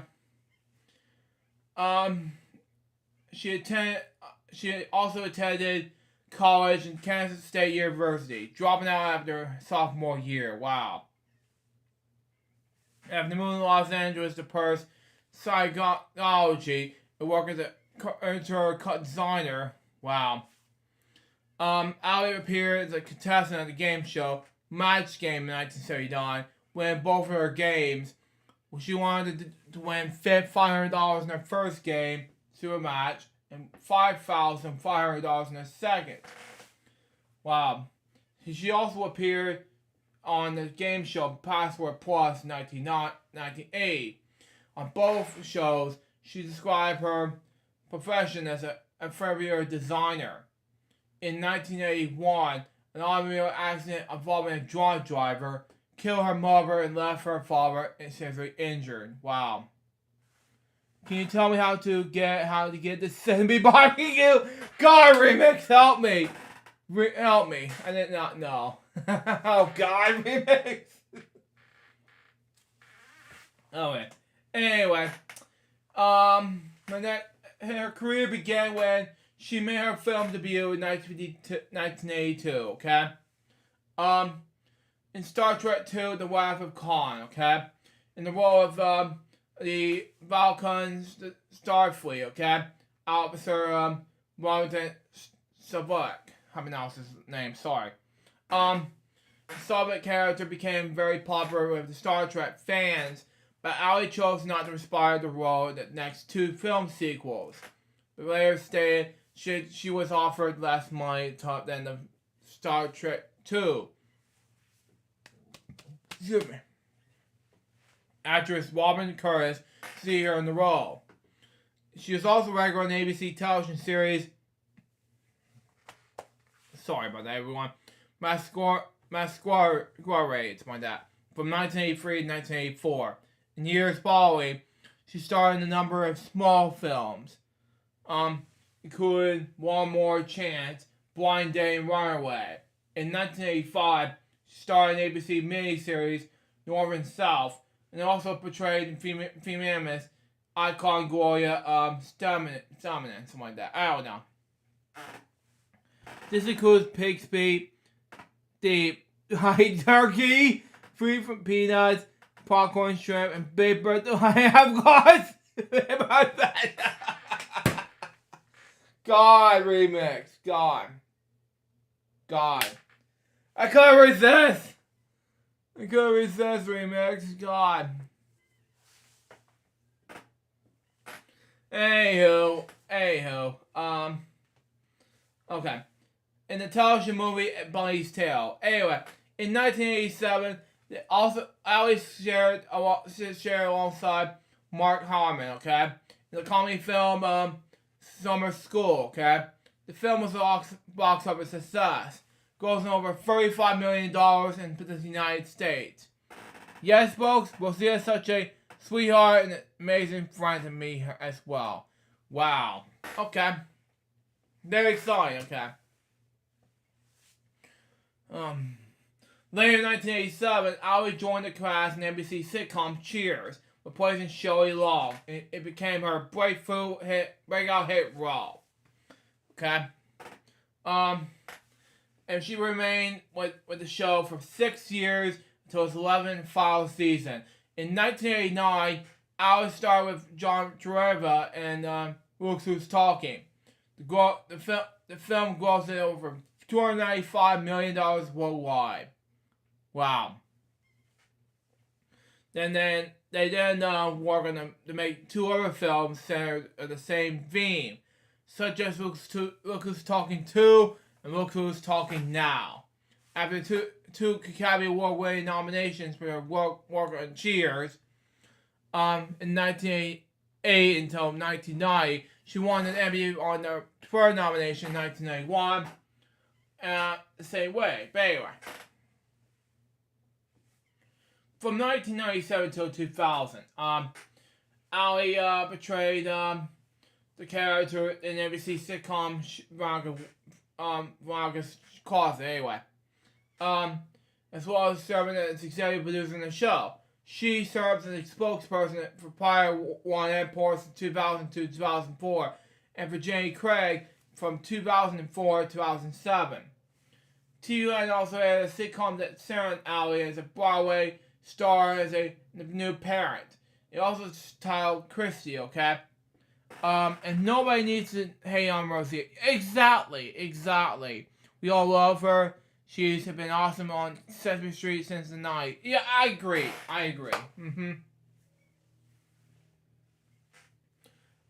And reunite her with former Cheers co-stars Rhea Perlman and Seinfeld star Michael Richards, okay? The series premiered on December 4th, 2013. Excuse me, okay, anyway. And ran for 1 season before it was canceled.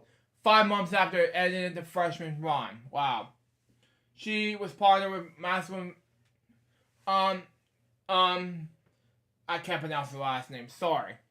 On the 15th season of Dancing with the Stars, where she finished in 2nd place. In the same year, 2015, I was cast in Tom Crasher's reality history program on Channel 4.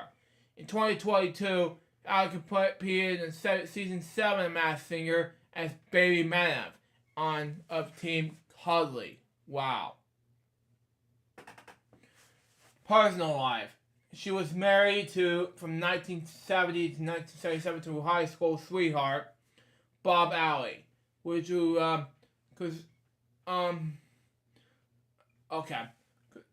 because literally they had the same name as her father. Wow. Alley married her actor Parker Stevenson December 22nd, 1983. She was born, misspoken the character's name. Sorry, I misspoke. Yeah. Following miscarriage, the couple adopted their first child, a son, in October of 1992, and in 1995, they adopted their second child, a girl. Wow. The marriage ended in 1997, and in 2016, Allie became a grandmother of their son. Wow. From 2000 until her death in 2022, I was a resident of Clearwater, Florida. Wow. From 1991 to 2020, Allie also lived on Island, Maine. She also owned Mitchell College, formerly the Eyebrow Inn, with her then husband, Allie, later purchased another home in Islesboro. Her body image on Dr. Oz show on September 17th, 2012. Wow. Okay. Alice says she started gaining weight in late 2003. Wow. And she had been a commercial eater in all of her life without gaining weight. I've been noticing the change after she reached early menopause in 1992. While working as the J. Craig spokesperson from 2004 to 2007, Allie lost 75 pounds and 24 kilograms. I want some pepperoni pizza, said Oscar. We said to him, no, you can't have any. You can be a bad boy this year. Remix, Jesus. I don't know what to do with you. But anyway. Man. Bring her weight down to 145 pounds, 66 kilograms. Jesus. Anyway. In May 2009, she told People magazine that after parting ways with Jenny Craig, she gained 83 pounds, 38 kilograms. Jesus. Anyway.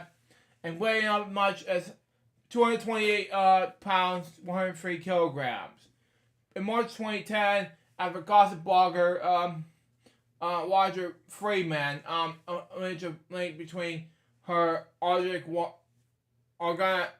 license weight loss system and the church's Scientology, something else. Sorry. Allie wrote, please Google Mr. Roger Freeman. He is spreading lies about me and my new business. Wow. You'll see his history and why Fox fired him. Wow. We're going to have Mr. Varney and call Mr. Freeman Varney tomorrow. Wow. Mr. Freeman's trying to then robbing this ice with my company. In September 2011, Allie announced that she had lost 100 pounds, 45 kilograms using weight loss products for glycine. No wonder why Cookie Monster says eating those dark chocolate cookies made by Nestle. Wow, remix, Jesus. In 2012, she faced a class action lawsuit alleging false advertising. Wow. The suit claimed that her weight loss was a result of exercise, including training for the TV show Dancing with the Stars, not organic licensing products. Wow. She settled the suit in 2015, agreeing to remove the term Proven products. Wow. For packaging. Issued from the disclaimer on the brand's website that is a quality-based weight loss product and pay at $130,000 settlement. In April 2014, something like that. The one what Cookie Monster of wow, remix. Anyway, Scientology. I was raised in Methodist, something like that. Yeah, something like that. I don't know. Wow. Anyway, but became a member of the Church of Scientology in 1979. Okay. At the time she became a Scientologist. We also said that she had been a cocaine addiction and went through Norcocanon, something like that. I don't know. We'll see. Scientology affiliated drug treatment program to dependently, something like that. By 2007, she had attained the level of OT7 between Thailand Civil 7. Coming soon, The Legend of a Big Bird from Sesame God remix. Anyway, and by 2018, she had a new OT8. Wow. According to Ali, Scientology made me a lot stronger and tougher. It made me more honest and more willing to take responsibility for other people. In May 2000, she purchased a 5,200 square feet, 48 square meters waterfront mansion from former Scientologist Leah Mary Percy. Wow. For $1.5 million. The house of free something like that. Sorry. The Magic Century. Wow. I know. The house is in Clearwater, Florida. Wow. ABGN versus Buff. Yeah, I can't. Oh, you gotta be kidding me. Remix. Who will win? Oh, God. I don't know. Oh, God, help me. The spiritual headquarters of the Church of Scientology. The Ali donated $5 million into church in 2007. Jesus. Oh, man. Anyway. As a member of the Church of Scientology, I would hope not to, though never asked to. Spyro and Rebecca Howe on the A episode of Frasier. Wow. Because the series occurred by the field of medical psychologist, and she was the only former Cheers regular not to do so. Politics. In August 2015, Ali tweeted that she was not to be supporting Hillary Clinton, the Democratic nominee, during the 2016 presidential elections. And on April 8, 2016, she tweeted her support that Republican Donald Trump and Ruby Giuliani, and that's just maybe stupid. But anyway. Yeah, I have to agree. They hate each other, yeah. On October 8, 2016, Ali tweeted her endorsement of Trump, tweeted that, I hate this election. I'm actually no longer endorsing either candidate. Yeah. And October 2020, she said that she had voted for Trump in 2016. In addition to voting for him again in 2020 because he's not a politician. Wow. She had, of course, Republican John James, and in the 2020 United States Senate election in Michigan. Wow. It's like making a match between Mr. Buggin versus Daffy Duck. I mean, God! I can't resist. Anyway. Ali died from cocaine cancer at Moffitt Cancer Center in Tampa, Florida on December 5th, 2022. She was 71 years old. As per a statement released by her children, the cancer has only been recently discovered. Her ex-husband Parker Stevenson, her two children, Luke's talking co-star John Travolta, celebrities posted their condolences on social media. Okay, including her Cheers co-stars Ted Danson, Kelsey Grammer.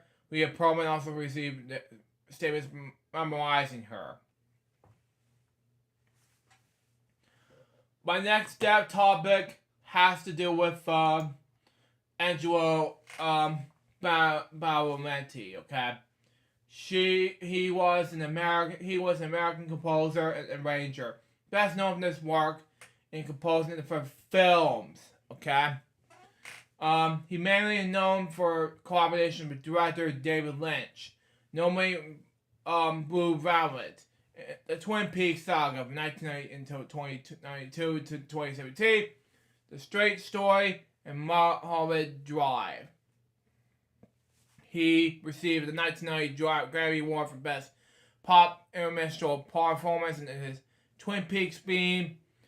He composed scores for many of his other films, including The City of Lost Children, a very long engagement, and holy smoke, Jesus. Anyway, he also recorded songs for one of a wild area of artists, including Nia Simon, Shirley Bassey, Dusty Springfield, Pet Shop Boys, Jules Cruz, more than Faithful, David Bowie, late David Bowie that is, Tim Booth, I can't pronounce his name, sorry, Socks, okay, whatever that was, anyway, and Dolores O'Riordan. He received a Lifetime Achievement Award for Royal Soundtrack Awards Academy in 2008, and the Emmy Mental Award for the Academy American Society of Composers and Authors and Published in 2011. He was born in March 22nd, 1947 in Brooklyn, New York. The second of four children born, John, Roya, Nee, Freya, Baba Matwa. Okay? In all seriousness, my mother's had a new Amazon tablet for Christmas this year. Wow, very excited. Anyway, his father was a Estonian, decent at the town of Sicily, but now was a fish market owner. He began taking piano lessons at age 8. By the time he was a teenager, his aptitude at the piano earned him a summer job at becoming singers at resorts in the Catskill Mountains. Okay, the 2020 model of Amazon Fire HD 10. That's very exciting. Okay, and his older brother was a jazz trumpet player who used to improve with older musicians. Okay. He also went to Latin America dance clubs, okay? He attended Lafayette High School, where he wrote the professional march to his high school graduation. Wow. After graduating, he enrolled at the Eastman School of Music at the University of Rochester. But after 2 years, he transferred to Manhattan School of Music, where he earned a bachelor's degree in 1956 and a master's degree in 1959. He began composing music pieces in Kurt Wells' style. Film and television scoring. His film scores was such as Gordon's War and Law of Disorder. But a break came when he was brought in Isabella Rossellini's singing coach for the song Blue Velvet in David Lynch's 1986 film Blue Velvet. Okay. They both collaborated to write Mysteries of Love when using lyrics Lynch's throughout and Badalamenti's music. Joey Cruz went on to work with Lynch and Badalamenti on the other projects, performed the vocals of the track. Okay, they both he then composed the score for the film and served as a music supervisor. Lynch's request, the composer, was for the score to be like Sasu. I can't pronounce his last name. Sorry, but be very Russian. Okay, but make it most beautiful thing, but make it dark and a little bit scary. Wow. He also appeared in Blue Velvet and the piano player in the club where Rosabelli's character performs. Okay, this film was the first of the who would become a career-long collaborative relationship spanning film and television. Okay, I've scored a variety of mainstream films, including Nightmare on Elm Street 3, Dream Warriors, National Lampoon's Christmas Vacation. He once again collaborated with Lynch and scored Lynch's cult television show Twin Peaks, okay? Featuring local Julie Cruz on the leading song Folly. Twin Peaks will become the score he is perhaps known for. Wow. One that he helped describe the overall style and mood for the show. The score features different themes patterned after scripted characters of the show. Audrey's Dance, for example, is a Astrid jazzy theme that plays with Audrey Horne, played by Sharon Farren, like that, is on screen. Many of the songs for the series were released on Cruz's albums For the Night, okay? For the soundtrack of the television series, he was awarded the Grammy Award for the Best Pop Instrumental Performance. The Twin Peaks theme.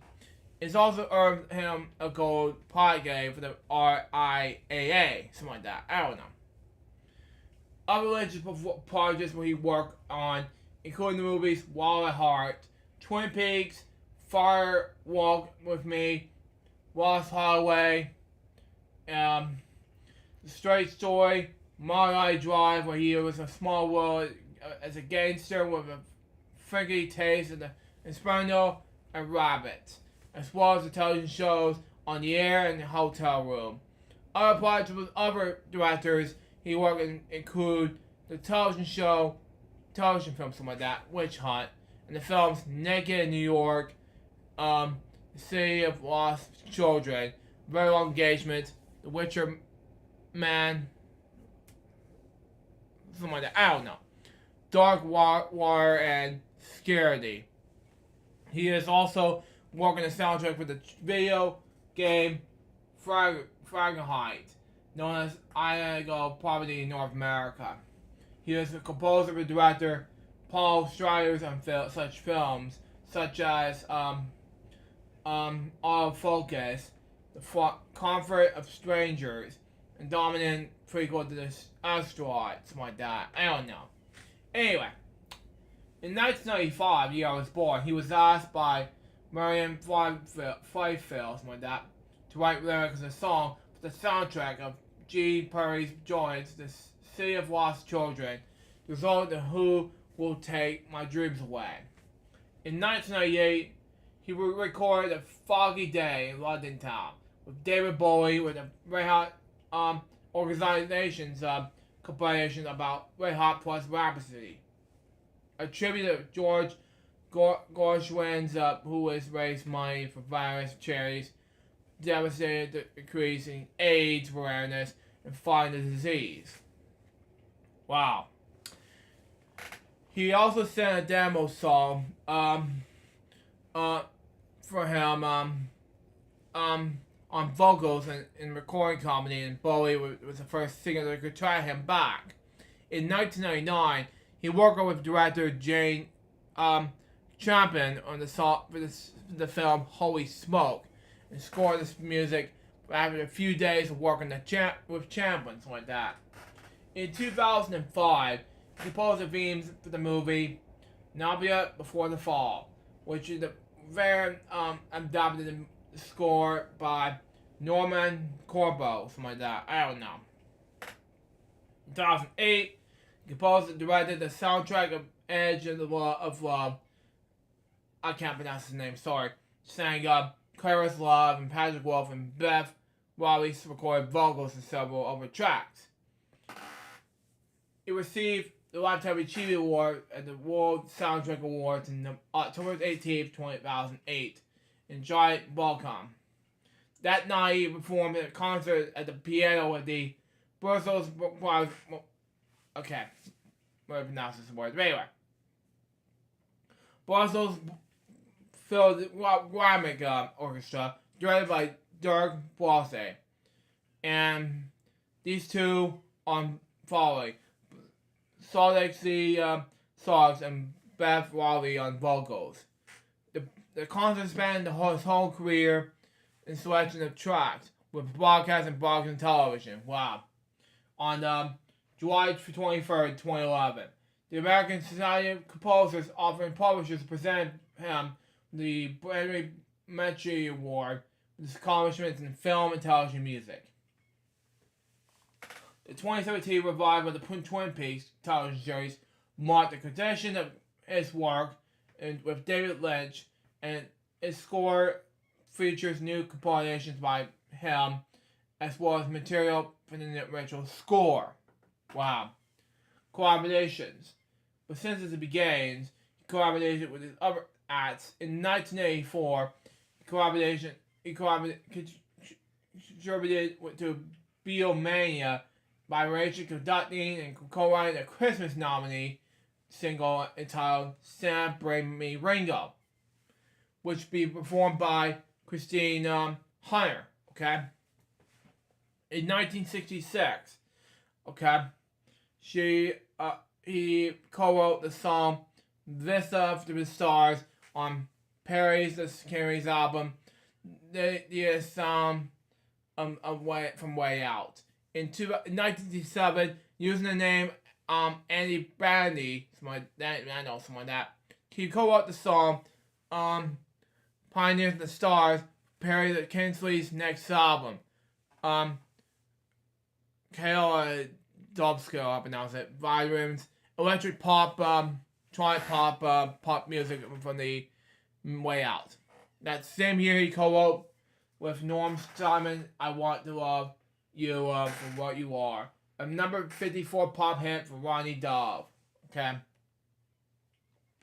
He also arranged, produced, and co-wrote some songs for Perry's 2 solo albums for Volumes Records using the Andy Brandy's Phenomenon. Okay. Among his credits, he co-wrote the songs for singers such as Nina Simone and Shirley Bassey. In 1967, he co-wrote this track I Hold No Grudge with Simon for her album I Precious of Soul. In 1968, he wrote the I've Been Loved with Simon Jonathan Bassey for her album This Is My Life. In 1987, he lent his services with the British pop duo Pet Shop Boys, which I'll talk about a little bit, for arranging the orchestration and on It Could Happen Here, okay? I mean, Young Russell, excuse me. Arranging the orchestration on It Could Happen Here. Excuse me, folks. Anyway, sorry about that. He also arranged a string on 2 tracks on the Behavior album in 1990. He was also arranger of songs and hits such as Dusty Springfield and Paul McCartney, something like that. He also arranged Springfield's single Nothing Has Been Proved in 1989, which was written by the Pet Shop Boys. And he also worked with McCartney at Abbey Road in late 1992 for the release song It Was Rain in London, which was written by McCartney and with Hamish Stewart. He contributed to entire albums with singers such as Julie Cruz, Maureen Faithfull, and Tim Booth on the band James. In 1993, he directed it with Lynch on the album with Cruz, such as The Voice of Love, with which excuse me, I don't know why I keep talking baby talk. Anyway, which included several tracks of Twin Peaks, okay? Also in that same year, he also contributed with thrash metal band Anthrax on the Twin Peaks inspired track Black Lodge for the Sound of the White Noise album, okay? In 1995, year I was born, he composed, orchestrated, and produced Faithful's album The Secret Life. In 1996, he teamed up with Tim Booth and as Booth and the Bad Angel. They released this album on the Mercury label. In 2000, he worked with Orbital on the Beach single on the movie The Beach. In 2004, he composed the Orbital soundtrack working with Dolores O'Riordan, who sang the main theme in which whom he continued collaborating. Other projects such as he composed the opening theme for the 1992 Summer Olympics in Barcelona. He also performed a concert entitled The Music of David Lynch in 2015 in relation to the 10th anniversary of the David Lynch Foundation. The performance was held at Daysville Hotel, Los Angeles, and included Joey Cruz, another artist known for collaborating with Lynch. His personal life: he and his wife Rooney, married in 1968, had 2 children. He died in his home in Lincoln Park, New Jersey, on December 11, 2022. He was 85 years old. Following his death, several industry figures paid tribute to Bowser Marley, including David Lynch, during his daily installment of Weather Report on December 12th said, "Today, no music." My next step topic has to do with Stuart McGorrans, my dad. He was an American film, theater, and television actor and director who has won 2 Emmy Awards for playing Eminent Angel Martin in the 1970s television series The Rockford Files. In 1973, he played in Gunsmoke as an outlaw. The next year, he played an important role giving Charles Bronson his first gun in Death Wish. In 1981, Margaret portrays the character in Polo Sandin, which in the recurring role as a Native American tracker in 1981-1982 television series, Brett Maverick. He was born in January 31st, 1940, in Davenport, Iowa, to Maverick Morrison. Gratitude, Margaret. Spent much of his childhood in Dallas, Texas, where he learned to golf. Margaret said he learned to Harlem childhood. Was kicked out in Texas public schools and was sent to his parents to a boarding school in Tennessee. When he attended that school, his family moved to Scottsdale, Arizona. When Margaret was released from school, moved back to his family, he decided to move back on his own. He sent to see his friends in Dallas. His parents made arrangements with him to attend a private school there. Television film. In he began playing the recurring character Alvin Angel Paul Martin. Let me pronounce his word. Sorry. Anyway, the friend and former jailmate of Jim Rockford, James Garner, on the Rockford Files, whose virus cons and Germany's usually got Rockford's in hot water. Margaret was earlier paired with Garner's in Western series Nicholas in 1971-1972. Anyway, when she played a character somewhat similar to the Angel character in the Rockford Files. The show lasted for only 1 season. At times, Rockford was playing Angel and was hit the streets and discover information that would help solve a case. He would also won the Primetime Emmy Award for Outstanding Supporting Actor in the drama series for this role. In 1979 and 1980, he was only one of 5 actors to win this award for twice for the same role. Okay. In 1969, he wrote and co-produced The Ballad of Annie Crocker, an ABC television movie that was one of the first films to deal with the subject matter of Vietnam veterans coming home. He also co-wrote the title song and had an uncredited cameo in the film. He also uncredited role in the Stallion station wagon driver and Heroes. Okay, another story about Vietnam veterans dealing with what we now refer to as PTSD, something like that. But anyway, and he also played Rabbi David Small in the 1976 movie Raglan's Rabbi. Okay, he is in a series of mystery novels written by Harry Camelman. Okay, scheduled conflicts prevent him from continuing the role in the short-lived television series of the same name. There, 1977, is part of the NBC Sunday Night Mystery movie. Okay, in which the character was played by actor Bruce Solomon. He also appeared in episodes in television movies series MASH, Bananas, Crackers, and Nuts, and Operation No Spliff, Partridge Family, Go Directly to Jail, and A Penny in the Spots, That Girl, The Mary Tyler Moore Show, Wanda, Land of the Giants, 12 O'Clock High, The Monkees, Love American Style, which you have a member of American Style Players. His brother Arnold Margaret was the executive producer of the series. The Fall Guys.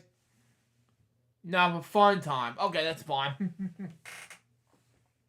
Markham P.I., Hill Street Blues, as book maker Annie, I haven't announced it, sorry. And the episodes Hat to Pieces and the Ice, okay? Deep fried pineapple, wow. Wow, excuse my papa, anyway. And Touched by an Angel, okay? In May 2009, he appeared in the episode of Furry Walk, opposite Alan Alda. It was the first time two actors appeared together with Margaret's appearance on MASH in 1984. Okay. Now it makes sense. Anyway, in Canada, he appeared in the 2009 CBS police drama series The Bridge. He also appears as a ball jumper Stanley Westcott in the episode Overpass. Season 5, episode 2, 2014, the Canadian CBC television series Republic of Doyle, okay? Which is self-inspired by Rockfield Files, okay? Which not in the Rockfield recreation of the Angel Martin character. The Stanley Westcott in the role Sport May Spilmer ever tried, but something else. Anyway, the episode was featured Margaret's stepson, Max, I can't pronounce his last name, sorry, in the role of Big Charlie Archer. He also appeared in such feature films including Kelly's Heroes, Death Wish, Future World, Big Buzz, and SLB. Saw for short. But anyway, he directed television shows such as the early 1970s, including the episodes of Mary Tyler Moore Show, Sarah the Love Boat, someone, I don't know. Magnum P.I., Bragg, Maverick, Climb Leap, Wonder Woman, and Norman Exposure, something like that. I don't know. He spent $967 on web server. God help me, remakes. Anyway. In addition to acting in original 1990s television movie versions of Rockfield Files, he also directed some episodes of featuring Dirty Money Blacklight 1997, something like that. You're grind for 15 years. God. Anyway, going in the world it's worth a fortune 1984. The Rockfield Files, Friends of Foul Play 1996. Rockfield Files, If It Bleeds, It Leads 1998. Anyway, He won the 1996 DGA Award for Children's Programming for directing the film Saltwater Moose. Okay. He was nominated again for the same award for directing the 1998 film The Sweetest Gift. He's also nominated for the DGA Award for the drama series direction for the 1991 episode of Northern Exposure titled Goodbye to All That. He directed, co-starred, scored for Gilbert Dorm in 1984 for HBO Pictures. Okay. He also wrote several songs for longtime friend, singer-songwriter Jerry Rappel. Okay. He was also appeared on Rappel albums since 1967. Okay. Margaret was first associated with Rappel's late 1960s band, The Parade. Co-wrote many of their other songs, and playing profession on the various tracks. He and Rappel, also with Shango member Tommy Reynolds, co-wrote Shango's 1969. Sorry about that. Anyway, Caribbean flavor nominee record Day After Day is Slipping Away, which hit number 57 in the U.S. charts and number 39 in Canada charts. Anyway, he also had tracks and they co-wrote covered by W.B. Greaves and Gary Lewis and the Playboys in 1968 to 1969. Anyway, he frequented songwriting partner Jerry Wapiti, established a songwriting solo career began in 1971. He also released 8 albums between 1971 and 1982, every one of which contained at least one song, often want more. We are co-written by Mark Rowland and something like that. In turn, Mark Rowland released a solo album in 1980, and the Angel Sings. Okay, which features versions of the number of Mark Rowland and Short Rappel compilations previously released by Rappel. Yeah, something like that. How many else is his last name? Sorry. Starting 2004, he was regular participant in the theater program in the institution, something like that. His personal life. Anyway, by his 1982 marriage to personal Dawn Murray, he had 3 stepchildren. Actor Max Martini, costume designer Michelle Martini, and editor, producer, and director Christopher Martini. But he was the younger brother of Emmy-winning director and producer and writer Aaron Margarian, something like that. Hello, 69, the final showdown. Whoever wins with poker to retire the instant. Oh my god, remix. Anyway, Jesus, help me. Anyway, Bowen in West Virginia. Jesus. Coming to the fears, rated PG-13. God help me! I don't know what's going on with you, buddy. Anyway, and after together to bear the professional community theater production of Laughter in 2034. Anyway, he also portrayed Ben mistitled as a brother of actress Jen McMorgan, 1943 to 1993. The two were not related. Although they appeared together as husband and wife in the plot of the 1997 TV series Langton Robbie. Okay. He and his wife and stepchildren lived in South Spring Island, British Columbia, Canada for 22 years. According to stepdaughter Michelle Marjorie, he was diagnosed with pandemic cancer a decade earlier. He died in Virginia on December 12, 2022. He was 82 years old. My last step topic has to do with Dino Dinwiddie. How pronounce it. Anyway, he was an American drummer. Dinwiddie was best known as American drum member, the drummer in the rock group, the Young Rascals, okay? He was been called one of the greatest unappreciated rock drummers in history. He was adopted in the Rock and Roll Hall of Fame in 1997 with Young Rascals. He was born in an Italian-American family in Jersey City, New Jersey on July 23rd, 1944. Donnell was a jazz drummer by training. He was played by Lionel Hampton, and by 1961 was playing R&B in New Orleans. Wow. He returned to New York in 1962 with a band called Ronnie Speaks in the Awards. Wow. He also worked in such legendary performers as Little White Willie John.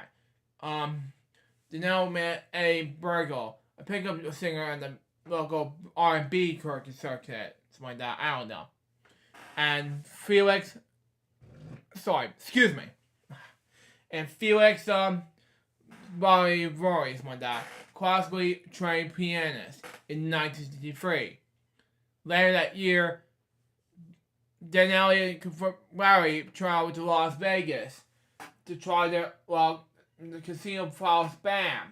They remained there until early 1964, and then ventured back to New York City. Wow. Young Rascals and Rascals. In late 1964, Donnell learned team up with Calvary Bagel and a Canadian-born guitarist named Jay Cornish to form the Young Rascals.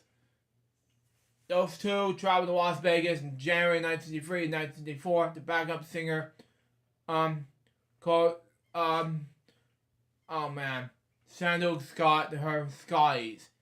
We returned to New York City February 1964. That month they debuted the Young Rascals as a Choo-Choo Club from Garfield, New Jersey. Okay? In addition to playing drums, before Covina probably began composing her original music. Those two often scouted as knew reportedly that the group could perform. In the 1988 interview, he cited their trips to report record stores as using such songs as Mustang Sally and Good Loving. He was with the Rascals for 7 years, from 1965 until 1972. Felix the Hypercat. Oh my god, remix! Man, you just gotta be kidding me. Anyway, moving on. Entertainment purposes only. But anyway, Bulldog and After. Along with Cornish, they now formed the group Bulldog in 1972, and they produced 2 albums before disbanding in 1975. They now joined the Wellesley West Band for a short time, along with bassist Buster Jones. Dawson and Cornish then joined the group Fausto Maker in 1978, eventually with Raspberries member Wally Bryson. Anyway, by 1980, Denali joined Stephen Van Zandt, my dad, as a member of Civil 7 and the Despicable of Soul. After performing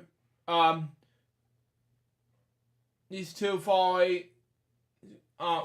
people at the Atlantic Records 40th anniversary concert in May 14, 1988. There's a short-lived Rascals reunion tour later that year without Briegel. Wow. All 4 original members, came together to perform their edition of the Rock and Roll Hall of Fame in 1977. Then once again on April 24th, 2010. Anyway, it's like I can't call this loser. It's playing Wheel of Fortune and we get defeated by a king himself. God. But Kristen and Carl fought there in the Tribeca Grill in Tribeca, New York City. Wow. Anyway, in 1999, he produced a series of tracks with New York singer and songwriter Roxanne Farnia, okay, which released as an album. united with some bandmates, excuse me, okay, the Rascals, and appeared as Capital of Fear, Port Chester, New York, for 6 shows in December 2012, with 15 dates in the Richard Rogers Theater on Broadway from April 15th and May 5th, 2015. Anyway, the production entitled Once Upon a Dream toured North America, Toronto, Los Angeles, San Francisco, Phoenix, Chicago, Detroit, Rochester, and New York City. It was produced by longtime Rascals fans Stephen Von Stadt and his wife Marion. In 1999, Daniel produced a series of tracks for New York singer-songwriter Roxanne Fania, which released an album entitled Love is Blue on VF Records. He was also a radio artist based on DanielArt.com. Designed album covers from Rascals and Will Steven and Despicables of Soul. He was supported by bandmate Gene Cornish on December 15th, 2022, that Daniel had died at the age of 78. Now let's do the more sides of flesh in regards to remix. Yeah, when we bat you on the poker. Ooh! Yeah, let's do the more sides of flesh in regards to 9 people right now.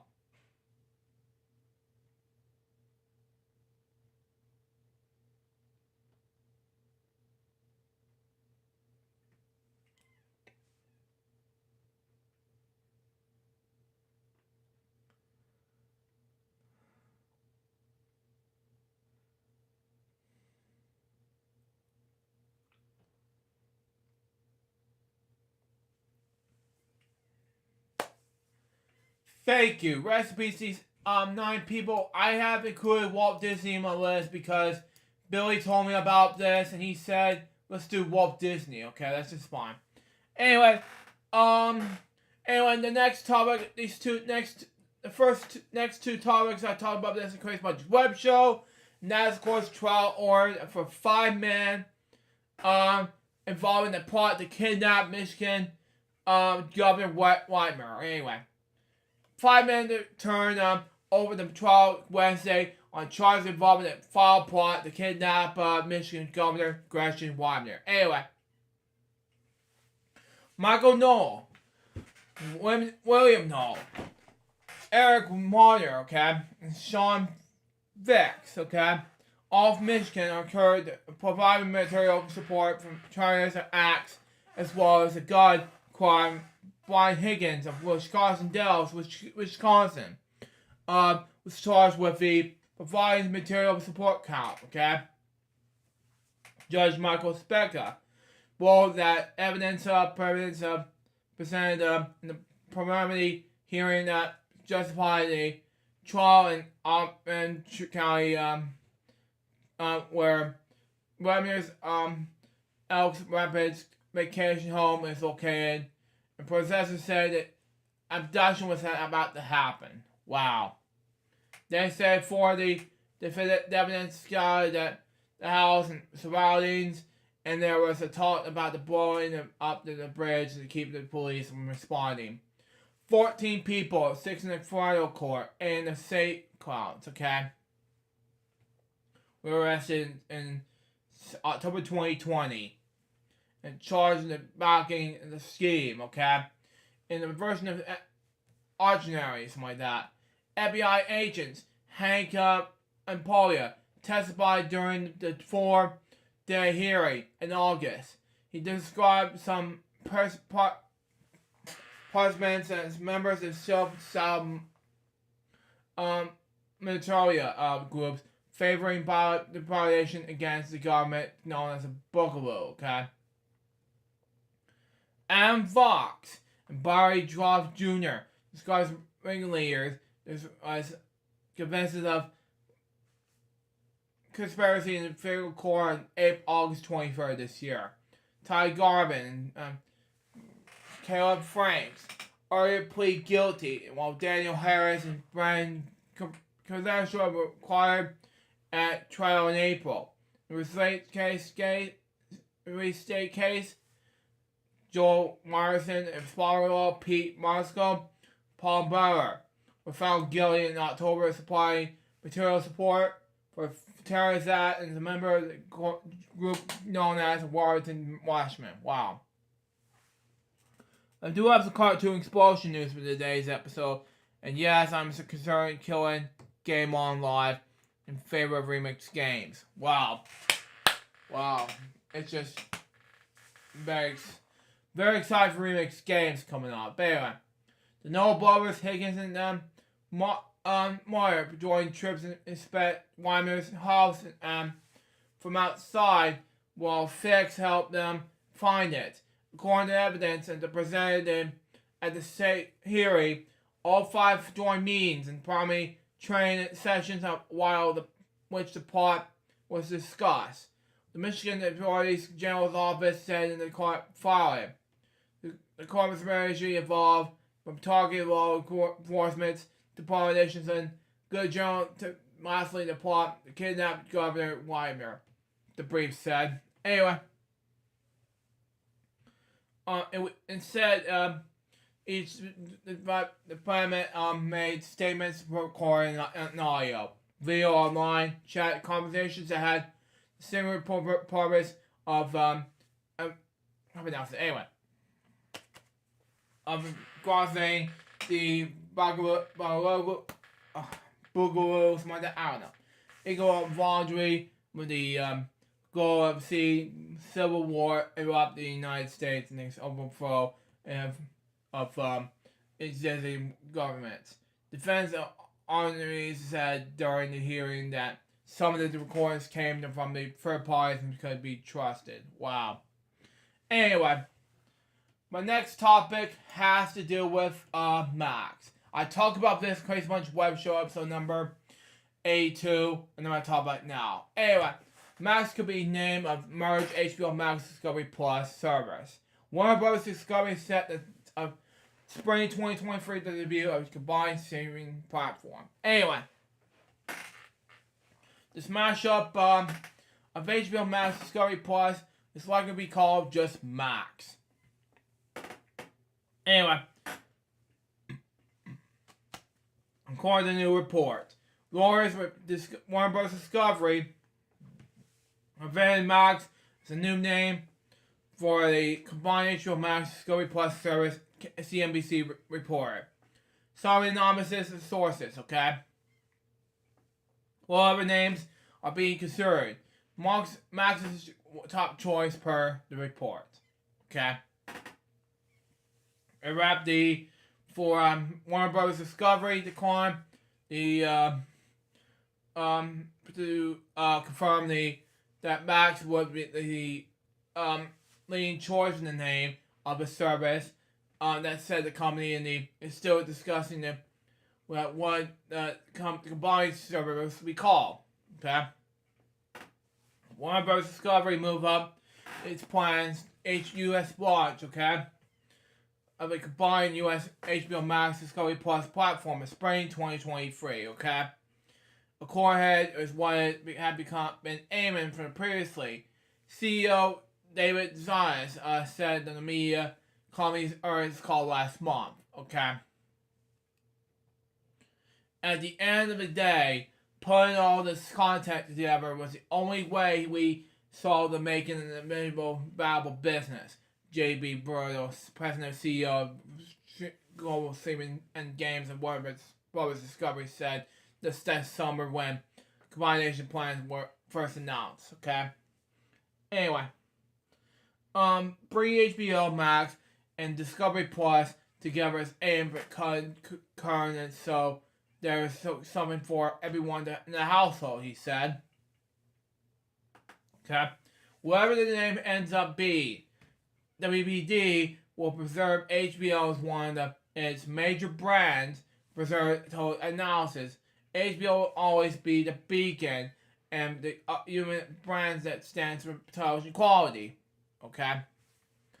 Execs hasn't publicly discussed what the name and pricing of HBO Max Discovery Plus combo might be yet. In the quarter free airing calls, Parody said that pricing is one of the things that makes us probably optimistic about the plot coming together. In addition, to board predictions that allows us to move from the plot that may have a slightly more tired approach to fewer numbers, something like that. Sorry, excuse me. For fewer numbers of people of household, the plot that actually appeals to everybody in the household, except know that the company believes it has room to except increase the price on HBO Max. Okay, which has ad-free tier has not changed to $14.99 per month since I've watched in May 2020. Okay. Currently, the domain name Max.com is registered to and used by Max International. Okay, a national supply products company based in Salt Lake City, Utah. Warner Bros. Discovery's international code name, the HBO Max Plus, the Discovery Plus, excuse me, okay, but merged with this is called Beam, according to the CNBC report. Anyway, the merged HBO Max Discovery Plus will combine the best elements of both services. Pernet has said previously, for example, he has said that HBO Max has performance and customer issues. Wow. Including most recently with the premiere of the House of the Dragon, but offers a range of set of features. Discovery Plus is more limited features, but provides more ROPS underlying Discovery Friday. I pronounce this word. Friday Isher, he said something like that. I don't know. In addition to the combination of HBO Max Discovery Plus, Salvez has said WBD will be acceleration attacking. The low end of streaming market will be owned free. Ad supporting streaming fast TV, something like that. FHCD, something like that. I don't know. Offering to launch sometime in 2023. As a company with the largest film and TV library in the industry, we have a unique opportunity to increase our addressable market and drive real value. We plan to move quickly, Zavu said. Now it's that topic. Now let's move on to the next topic, which is Oswald the Lucky Rabbit returns to Disney again in a new mixed reality piece. Anyway, Oswald the Lucky Rabbit is back in the mixed media animation piece, and Disney fans are celebrating. Wow. On the Disney Animation account, the company debuted a clip in partnership with the Glacier brand. Okay? Despite showing off fashion prominently, it does serve a big moment for people, okay? Who loves the Lucky Rabbit, okay? Famously, he's been a bit absent for over 90 years, last 90 years or so. Years, something like that. I don't know. In fact, until recently, it has been 95 years since Oswald appeared in a new bit of animation. Epic Mickey in the sequel saw the character play a role in the video game world after Disney managed to get him back after all those years. There was actually a trade between NBC and ESPN for sport commander Al Michaels for Oswald the Lucky Rabbit, okay? Disney couldn't let the chance pass it by. Check out this big moment in the sun down below. Previous tweet, but the Disney animated celebrated the character's return. Walt Disney's Oswald the Lucky Rabbit is back for the first time in nearly 95 years. Okay, Oswald's all new hand-drawn short, but the Walt Disney Animated Studios in celebration of Disney's 100 Years of Wonder. Hashtag Disney 100. They said. It said Disney Animation said this. Well, Oswald Lucky Rabbit is off to another adventure. Join him in the one of the iconic world tour in a new mixed reality piece featuring hand-drawn animation from Walt Disney Animated Studios. Hashtag Disney X. Given something like that. I don't know. The creation of Rabbit led to Disney creating Mickey Mouse, and the rest is history. You can't even think about the company without picturing those ears. So it makes sense for them be celebrating their legacy with Oswald. Some fans might not even realize that Disney Plus had a Rocky Rabbit yet. Streaming services series in the works. But the plot is nominated in 2021. But here be a long-time anime filmmaker Matt Danner revealed that he and his team were playing far along in the show before Disney stepped in the bad news. Then Disney CEO Bob Iger was very serious about it. Danner posted on Twitter, "The Legend of Three Caballeros team was going to follow up a possible show for streaming. Scripts written, designs done, animators test in hand, and plotting and production. It was beautiful. Then we got broken up and scattered in the wind. Don't be sad about this," Darren continued. "Also had a lot of love with Disney. I just wanted to share how serious that love is. I'm sure I will be an Oswald project coming away in the near future. Are you happy to see Oswald back?" Yeah, it's very exciting. I like Oswald, says by Remix. Yeah, I have to agree, yeah. It's a Rocky Rabbit with a return to Disney. Yeah, very exciting. Yeah, and I'm not talking about the octopus named Oswald from Nickelodeon. I'm talking about that Rocky Rabbit from Disney. So I'm very excited about that. Anyways, my next topic has to do with Apple, okay? All you people Apple fans out there. Anyway, it reportedly allows sideloading apps with iOS 17. It's a rumor, okay? At the virtually side-loading automated app stores on the iPhone, Apple is now apparently looking to allow them with iOS 17. Sorry about that, everyone. But anyway, which will come out next year to comply with European laws. Okay. Reporter Bloomberg also knowing that Apple is exploring opening up its camera NFC. Okay.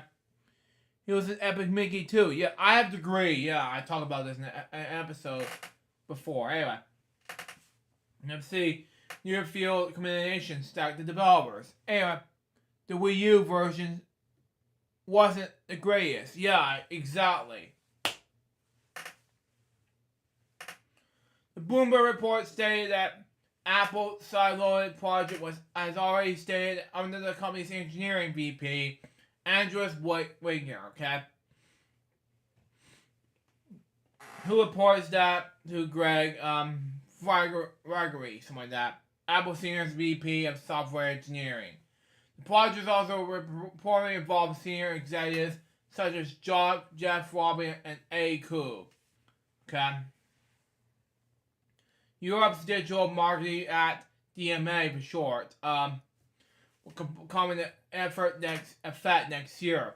The companies will have until 2024 to comply. Under the new rules, big tech must allow alternative app stores on the platform to comply users to more choice. It's likely that Apple's now preparing to comply. Apple's already completing supporting USB-C due to EU's push to standardize charging ports. Now with the DMA on the borders of Ireland, something like that, this could force the commercial-based company to allow sideloading as well. When the developers. Anyway, if Apple opens up other app stores, developers won't have to pay a 30% or in some cases 50% fee to a tech giant and for an app purchases. This could appease for a lot of companies. Wow. Including Spotify, Tinder, Match Group, and lately Twitter, which is how criticized Apple's fee structures. Apple's currently allows some developers which use third-party payments systems in certain markets. For example, all developers in South Korea and dating apps developers in Netherlands. And however, they still have to pay Apple a healthy fee. Wow. If the DMA forces Apple to allow third-party app stores in Europe, there's an everyday chance to registrars elsewhere to follow suit, and Apple's current work to enable Silo and iOS 17 could be extended to support other generations as well. Anyway, this news comes at partial base uptold. Anyway, another native app store, the app Android. Wow.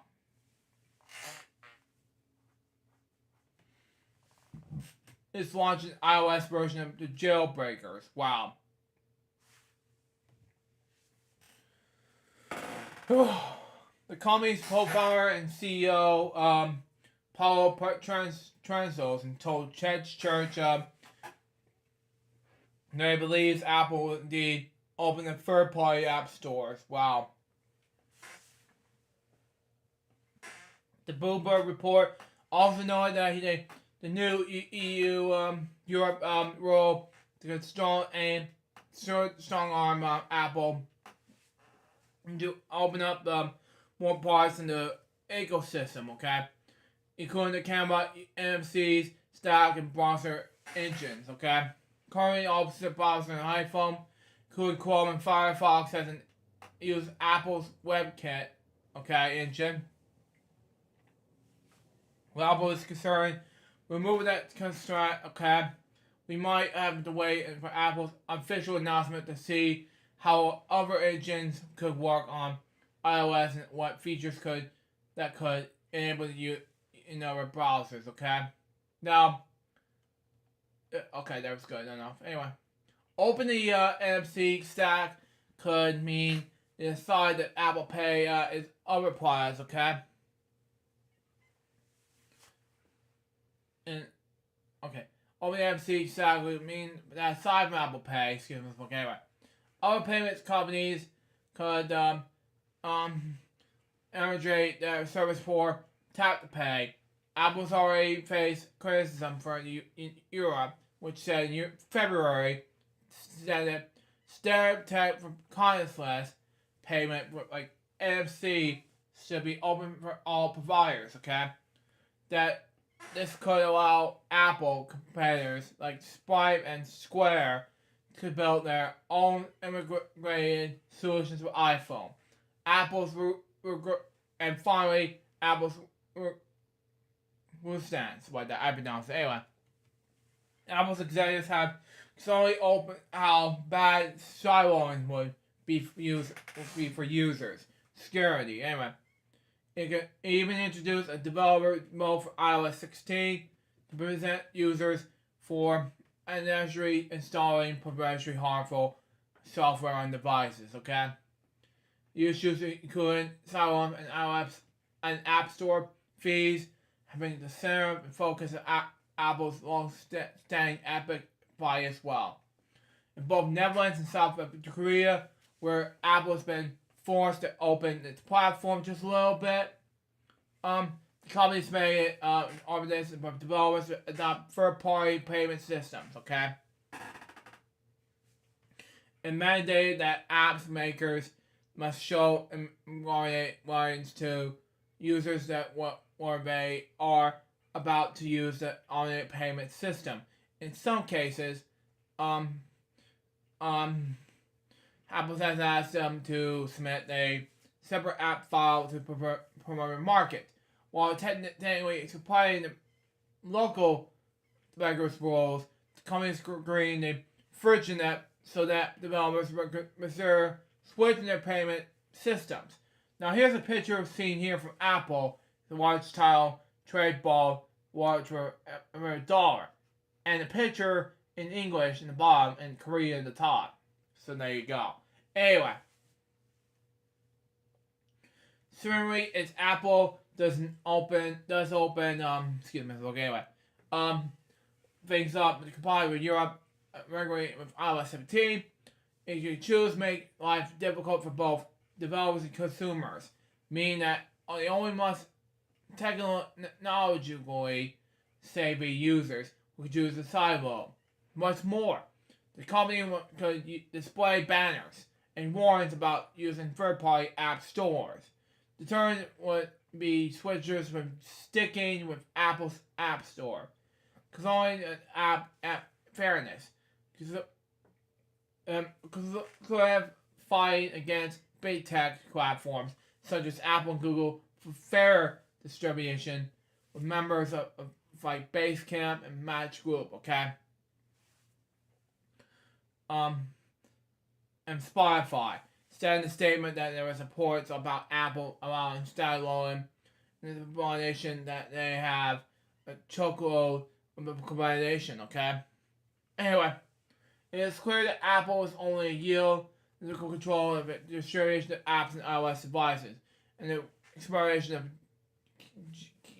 gatekeeper power within the App Store. In response to reports from policymakers, European Union's passage the Digital Markets Act is forcing Apple's hands, okay?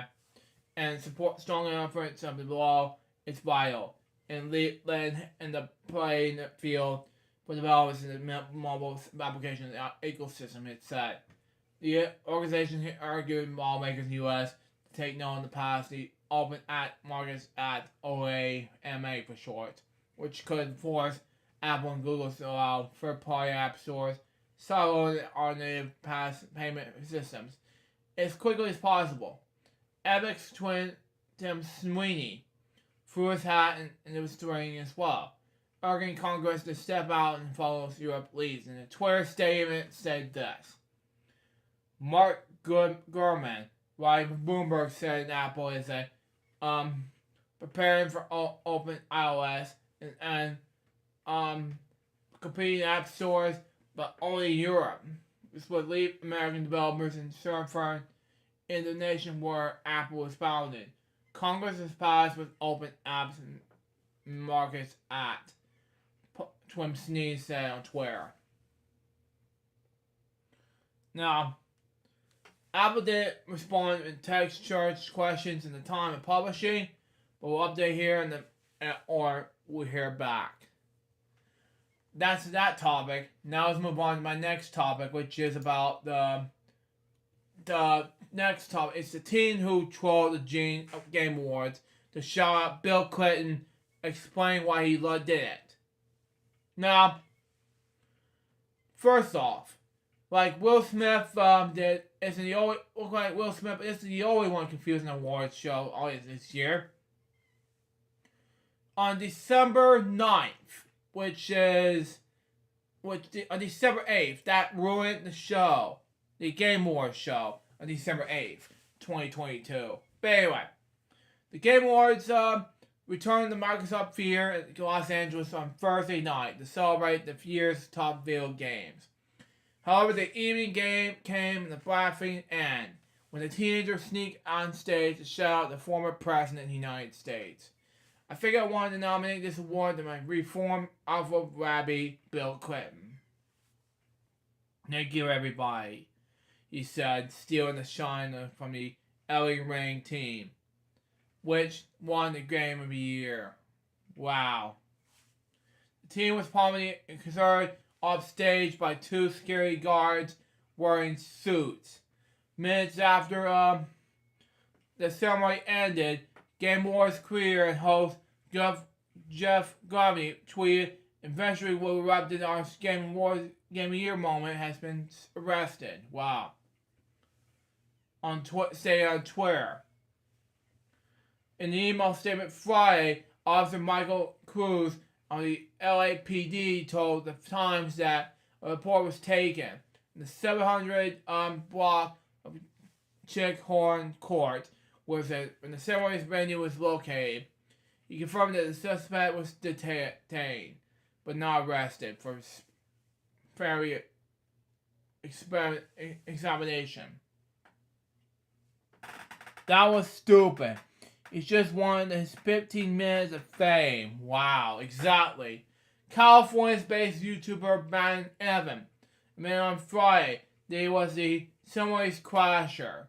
The 50-year-old was boasting of falling 37,200 YouTube subscribers, 28,000 Twitter followers, is known for videos about the 2019 Hong Kong protests and has a history of crashing gaming events. The Times spoke to Evan on Friday about his Game Wars moments, keeping up his supposed demotion to the former president of the United States, Bill Clinton. He said he would just express his impression of Clinton.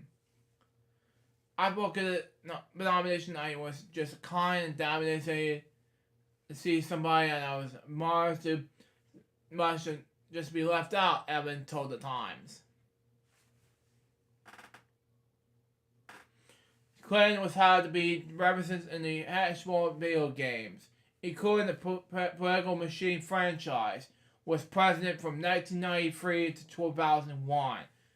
Clinton was in the game development or subject of the video game, but Evan only thinks he should have been nominated for the game this year's Game of the Year. Wow. Stupid, I know.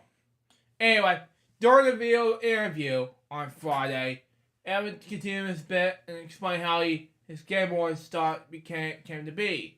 The YouTuber returned head by shot Free Hong Kong as Blitz in 2019.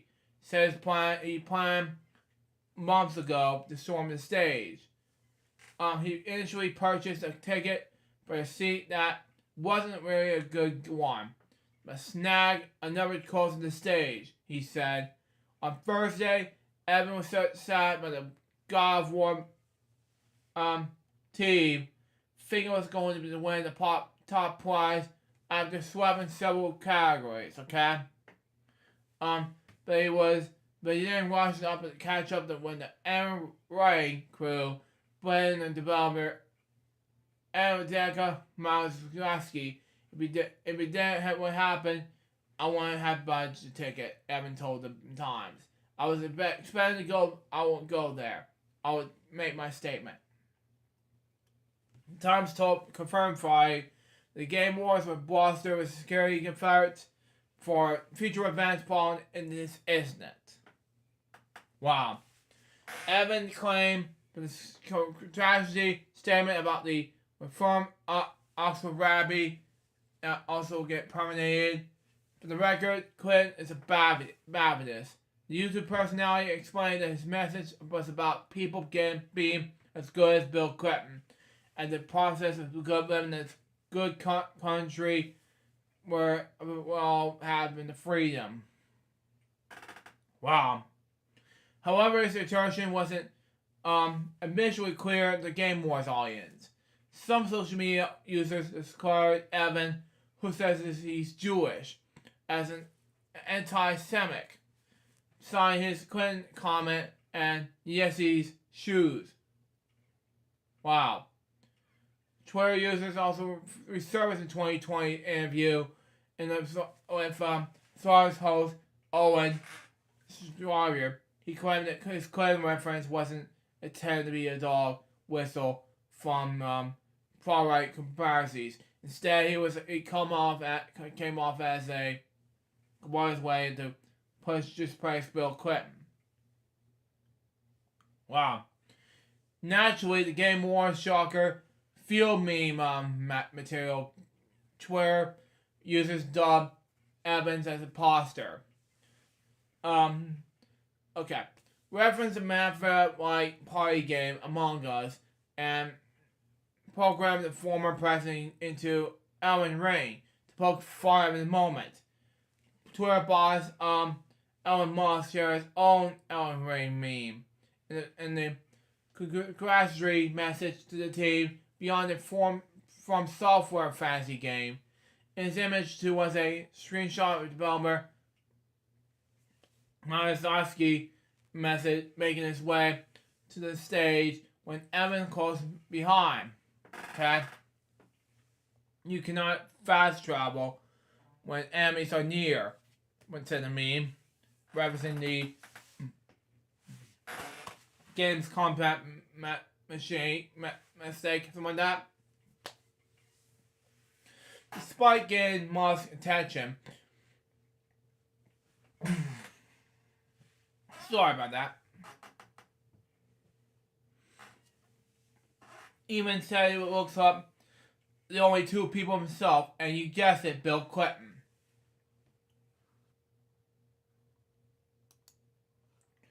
When we come back, I'll have to finish up these topics right here. We'll be right back.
Welcome back to FWO episode number 370.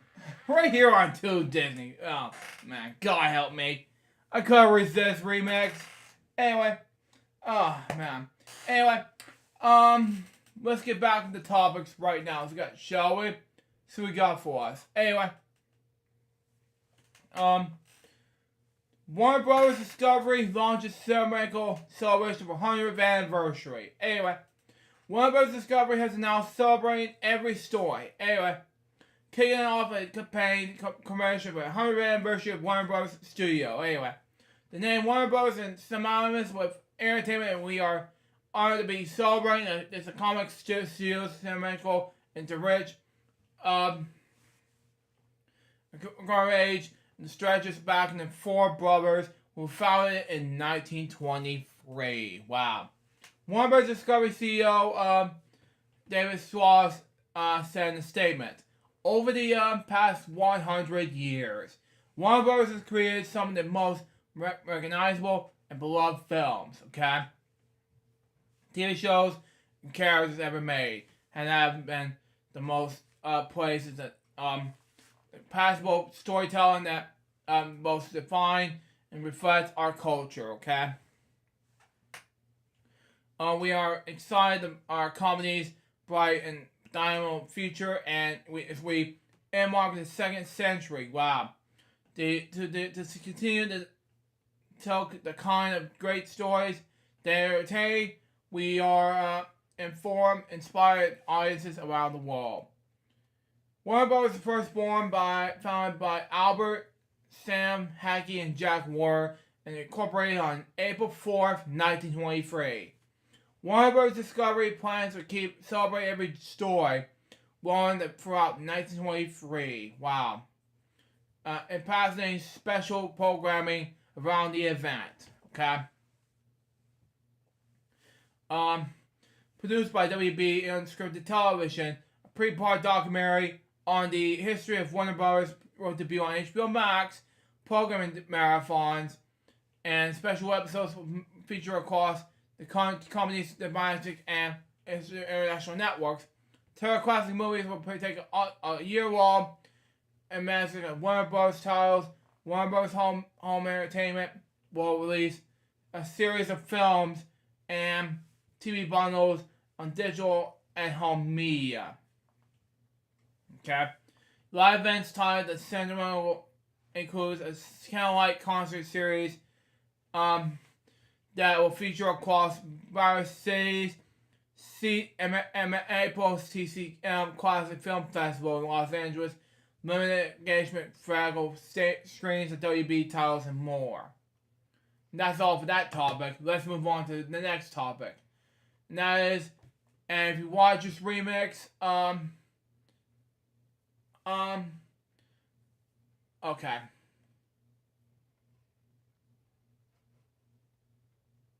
This one's for you, buddy. Anyway, Microsoft raising prices for on new first-party games built by the Xbox Series S and X and S. Anyway, for $70 in 2023. Anyway, for support, Redfall and Starfield will be among the first of the change. Anyway, Xbox preparing to join other major games publishers in ranging the price of major renewed first-party titles from $60 to $70. Let me get some more.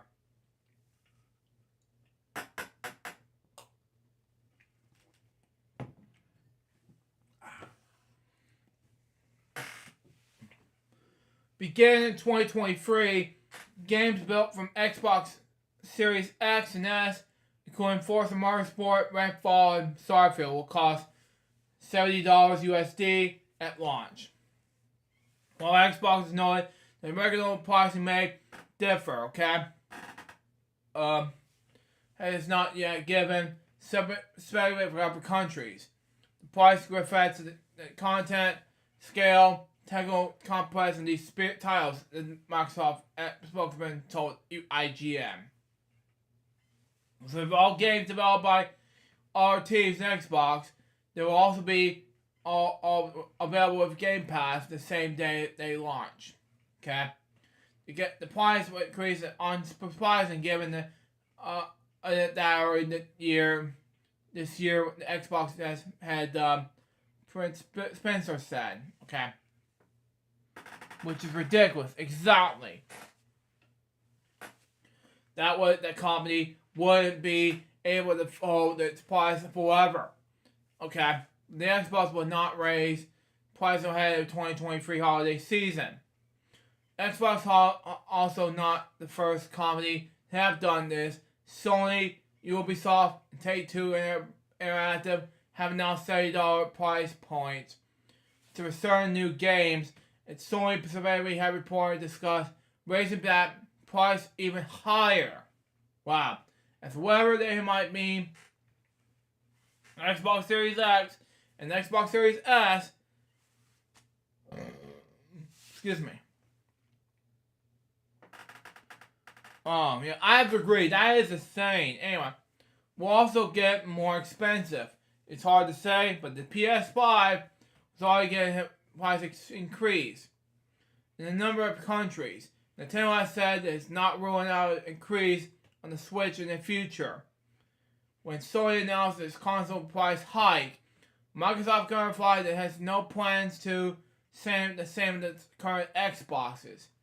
Something that Spencer retired in September. However, in October, Spencer's praising that the bit was a bit different. We held the price of our console, we held the price of games, and our subscription, he said. I don't think we'll be able to do that forever.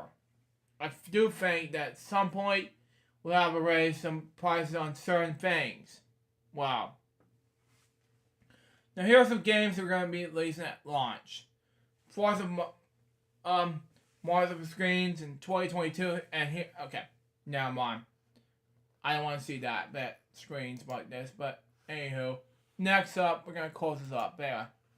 Anyway, IGN reached out to Xbox to comment on console price increase, but the company declined to comment. Wow. Full price major new video games and increased mainstay of $60 since the Xbox 360 to PS3 era. For which most games cost $50. Excuse me. Companies increasing prices. Non-side factors have jumped as increased development costs. Ongoing inflation. Case reason behind the jump. That's that topic. It's ridiculous. Now let's move on to this topic, and that is Jason David Frank's Legend of the White Dragon will be finished. Anyway, after the passing of actor and material artist Jason David Frank, the future of the passion project Legend of the White Dragon has been unclear. From Bad to Sun Productions, the series is heavily inspired by Power Rangers and features other stars from the franchise edition of Frank's in the lead role. Okay, the limited series is funded at Kickstarter with fans pledged more than $508,000 to assist Frank and filmmakers with carrying on the vision. Sadly, Frank died in November at the age of 49. But he was very excited about the project. Last year revealed some first looks, photos of himself in costume for the series, which I saw at Planet Fine. Anyway, his artwork's a ministrant of a Mighty Morning Power Ranger suit he wore back when he was a White Ranger. When Frank died, it seemed that there will be a good chance the project will be cancelled. However, a new post made by official account for Legend of the White Dragon on Twitter has now revealed that the filmmaker is still working hard on the film in the wake of Frank's passing. Wow. An image was shared on this chair for the set with the Legend of the White Dragon script on top, along with Mason teasing the film's leads. We're going to write like Jason David Frank, make sure that his dreams were seen by everyone. Announcement reads, we're working on very hard with this behind the scenes. Stay tuned. Said on the Twitter tweet. Anyway, Legend of the White Dragon has Frank in the starring role as Eric Reed. Other Power Rangers stars including Jason Fun, Power Rangers Time Force, John Bosch of Mighty Morning Power Rangers, Shira Hana of Power Rangers Megaforce, Syria A of Power Rangers Ninja Steel, and Russia how to pronounce this word, last name, sorry, of Power Rangers Dino Charge will be announced. The official summons reads, the White Dragon Eric Reed has returned home from Russia City 3 years later, after being defeated in the crucial battle against the Ancient Overlord, Ash Taylor. The crystal weapon he used to become a White Dragon was broken into as a result of the epic battle. Both pieces were severely lost, being blamed for the destruction of the crucial lives lost, my dad. And industry resided after the battle with thus making his photo from the wall. We now follow Eric on his journey as he teams up with the treasure hunters from the past. We help him reclaim the powers of the White Dragon. Once reunited with his powers, he and his team are now ready for this battle in his track. Okay? You're fine, Josh. You're fine. Anyway. Dragon Prime, who seeks revenge attempts against the White Dragon. Eric must now try to defeat the White Dragon Prime. In order to get one step closer to his name and being able to protect his family for this ancient evil for that still lurks in the darkness. Ashtager. And that was that topic. Now let's move on to the next topic, and that it will be, of course, the title zone. If you're a fan of SpongeBob like I am, now this is your chance, okay? The title zone will be released on January 13th, 2023. It'll have 3 episodes of SpongeBob SquarePants. Welcome to Bikini Bottom. You're going to play phone and a skin work in time. This is a 279th episode of SpongeBob, along with Patrick Star Show, episode 14A, Stringing Stars, and Camp Cole SpongeBob Under Years, episode 21B, Switch Glitch. Wow. And then, that's all for that topic. Let's move on to the next topic, which is going to be about, Yuji Naka has been arrested for insider trading and has been updated on December 7th, 2022. Fuji's News Network is reported that Yuki Naga's former Saga team's head has been arrested for insider trading and this time reworking in Square Enix, okay? While we do not yet have full details yet, FFN states that Naka's allegedly purchased 2.8 million yens of shares in developers Mansions Incorporated, part of the announcement of an upcoming mobile game, Dragon Quest Tac. Naka's was one of the 3 arrested suspensions of insider trading, including another former Square Enix employee. December 7th update.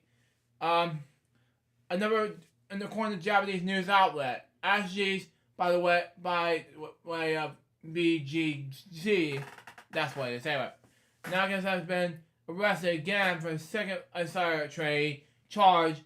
Nagas allegedly purchased 120,000 shares worth about 144.7 million yens of the developers A-Team prior to the announcement of their partnership with Square Enix developed Final Fantasy VII, The First Soldier. We will continue to report as the new details developed. That's all for that topic. Now let's move on to the next topic, which is going to be about and that's the last topic for the day, and that will be Disney Junior's Super Keys release date announced, and that will be, if you watch this remix, for you, buddy. But anyway, Disney Junior has announced a brand new Super K series for Supergate Media. Will premiere on Disney Channel, Disney Junior, and Disney Plus on Wednesday, January 11th, 2023. The show will supercast on Disney Channel and Disney Junior at 10:30 a.m. Eastern Standard Time on the 11th. An initial batch of episodes will release on Disney Plus in the United States on the same day. A Disney Plus release will other countries have not been announced yet. The news will share with other social media which you see as follows. And that's all for this topic for today. Now let's move on to what I've watched Disney Plus. And that is, of course, just get the notes real quick. Hang on. Santa Claus's episode number 5 and 6. We got Mickey Saves Christmas, Mickey's Christmas Carol, Blue's Christmas Tree. Then we got Wild House Christmas on Wild Watch Paramount Plus, and then Christmas Story Christmas on Wild Watch HBO Max. Now let's move on to game segments, shall we? So we got for us. We gotta play some Hangman for us. And then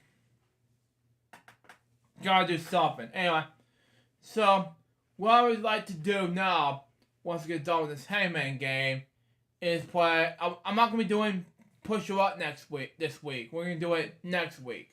So just like we did Weekend Celebration this week, so there you go. But anyway, just want to let you know about that. But anyway.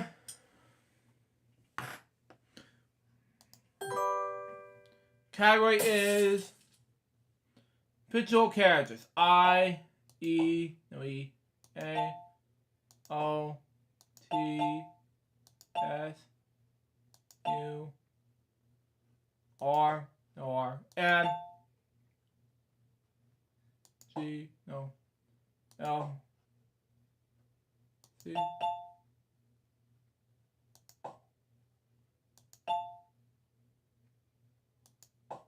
What is it? I just finished. Oh wow. Let's try that again. Towards the games category. I E A O D Water something. Water slide.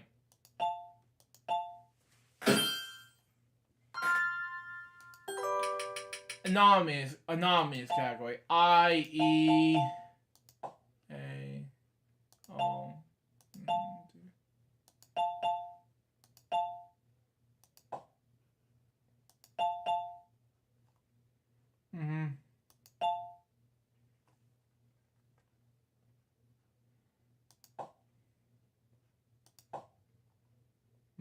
I don't know. Side Promise #1 at Netflix. Yeah, yeah. It is so exciting. Wow. Famous brands category. I E A O E U N R.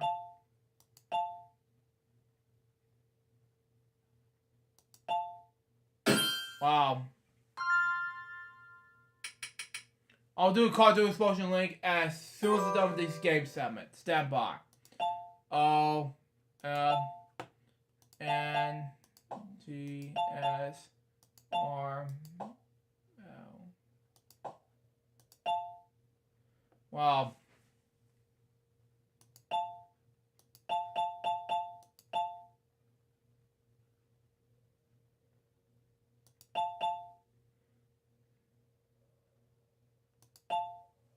Penguins of Madagascar.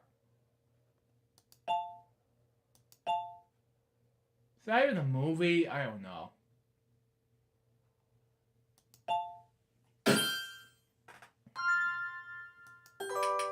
Category is desserts and sweets. I know what this is. It's not cheesecake. Coffee cake.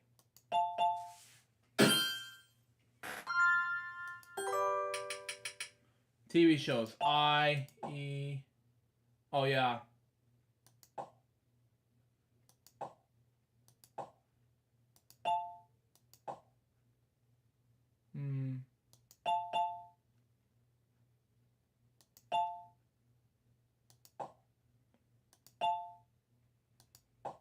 What was it? Cobra Kai. Oh well. Now I saved 22 balloons. There won't be push your luck today, so let's do it next week. So let's do like all my games today, and this will be. I'm gonna play another game called Push Your Luck, and then not Push Your Luck, but let's just say drop the bomb, you know. Come on, load. You know what? It's not gonna let me load. Screw this. I'm gonna play some Deal or No Deal. Screw that. Yeah, Pat Do Games will not let me load. But anyway, I'm gonna do that, and then we'll play some World Winner this week. So there you go. Yeah, it's just not gonna let me skip this game. Pat Do Game stuff. But anyway, next. In other news, Real One Jr. hasn't officially been launched, and the educational island is now open, and our focus mission to bring the joy of learning, fun, and inspire, of course, teamwork and friendship. The very exciting stuff right there. Anyway,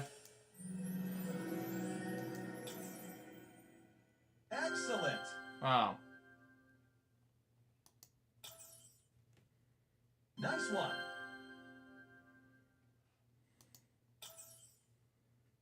Nice one. That's the ultimate power of real one juror. Yeah. Okay. Nice one. Excellent. Excellent. Deal or no deal? No deal. That's the spirit. Time for the next round. Nice one.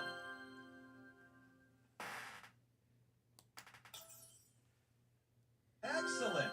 Wow.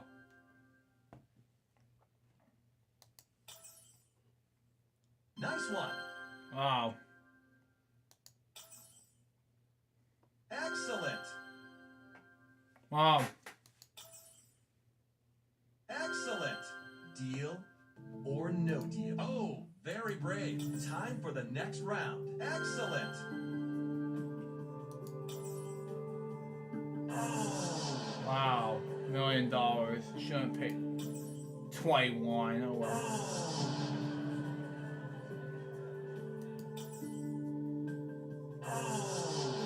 Deal or no deal? No deal. That's the spirit. Time for the next round. Excellent.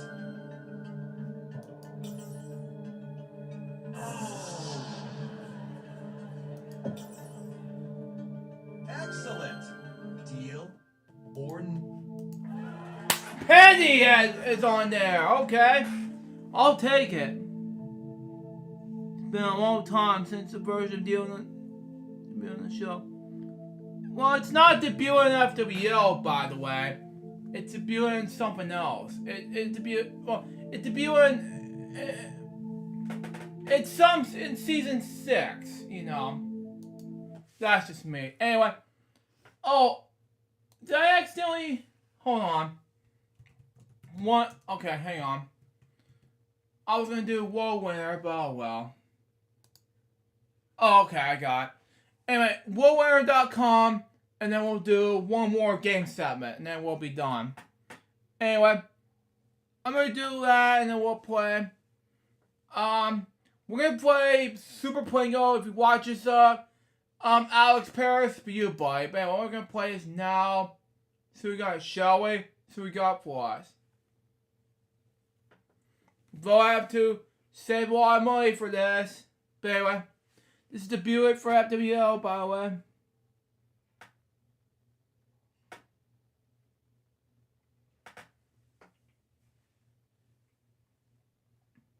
It happened many times, you know.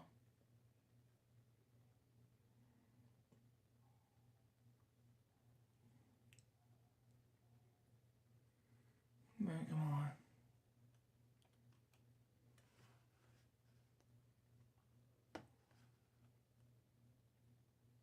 Connecting to. It's not letting me. We cannot continue your game. Okay, whatever. Okay, we got one game segment left, and then we'll be wrapping up the show. Oh, okay, I have difficulties again. Oh, okay. Okay, one game segment left, and that will be it, and that will be wrapping up the show, and that will, with notes and everything. Anyway.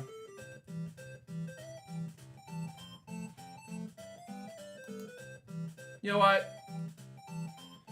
Yeah, that's the keyboard's fault.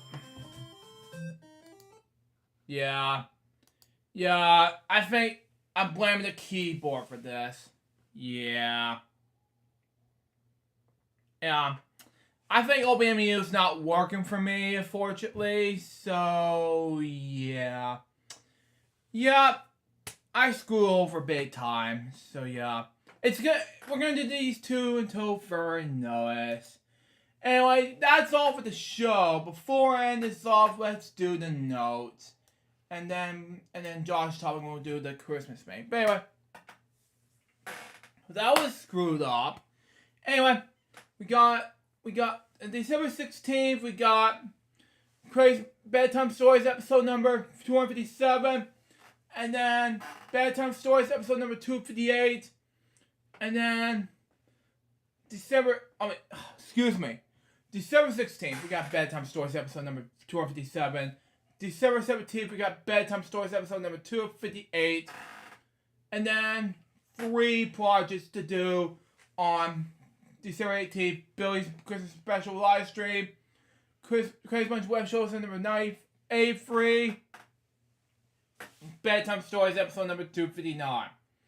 Then December 19th, we got Wordbird Wednesdays episodes 47 and 54. Bedtime Stories episode 260 and Lunchtime episode 590. And then December 20th will be the last episode of Ultra Reacts for 2022. Then Bedtime Stories and Lunchtime. And Switch Saturdays and will be on December 21st. Weekend celebrations, Bedtime Stories, and Lunchtime. Then December 22nd will be PS4 Tuesdays, weekend celebrations, Bedtime Stories, and Lunchtime. We'll be back for the final part of Christmas time for FWO, December 23rd, 2022. So be looking out for that. But anyway, we got Josh's topics. Anyway, my only topic for today is DC Comics Fan 2004 Logo Bloopers 10. It's going to be released on YouTube tomorrow. That's my only topic for this episode. Well, this is why you need a game controller. Well, I tried Remix. I have some difficulties with the keyboard. See, look, I can't do it. I can't play games on my computer. So that screw up big time. I recommend the Xbox game wireless controller. Yeah, well, I kind of felt. But that's just me.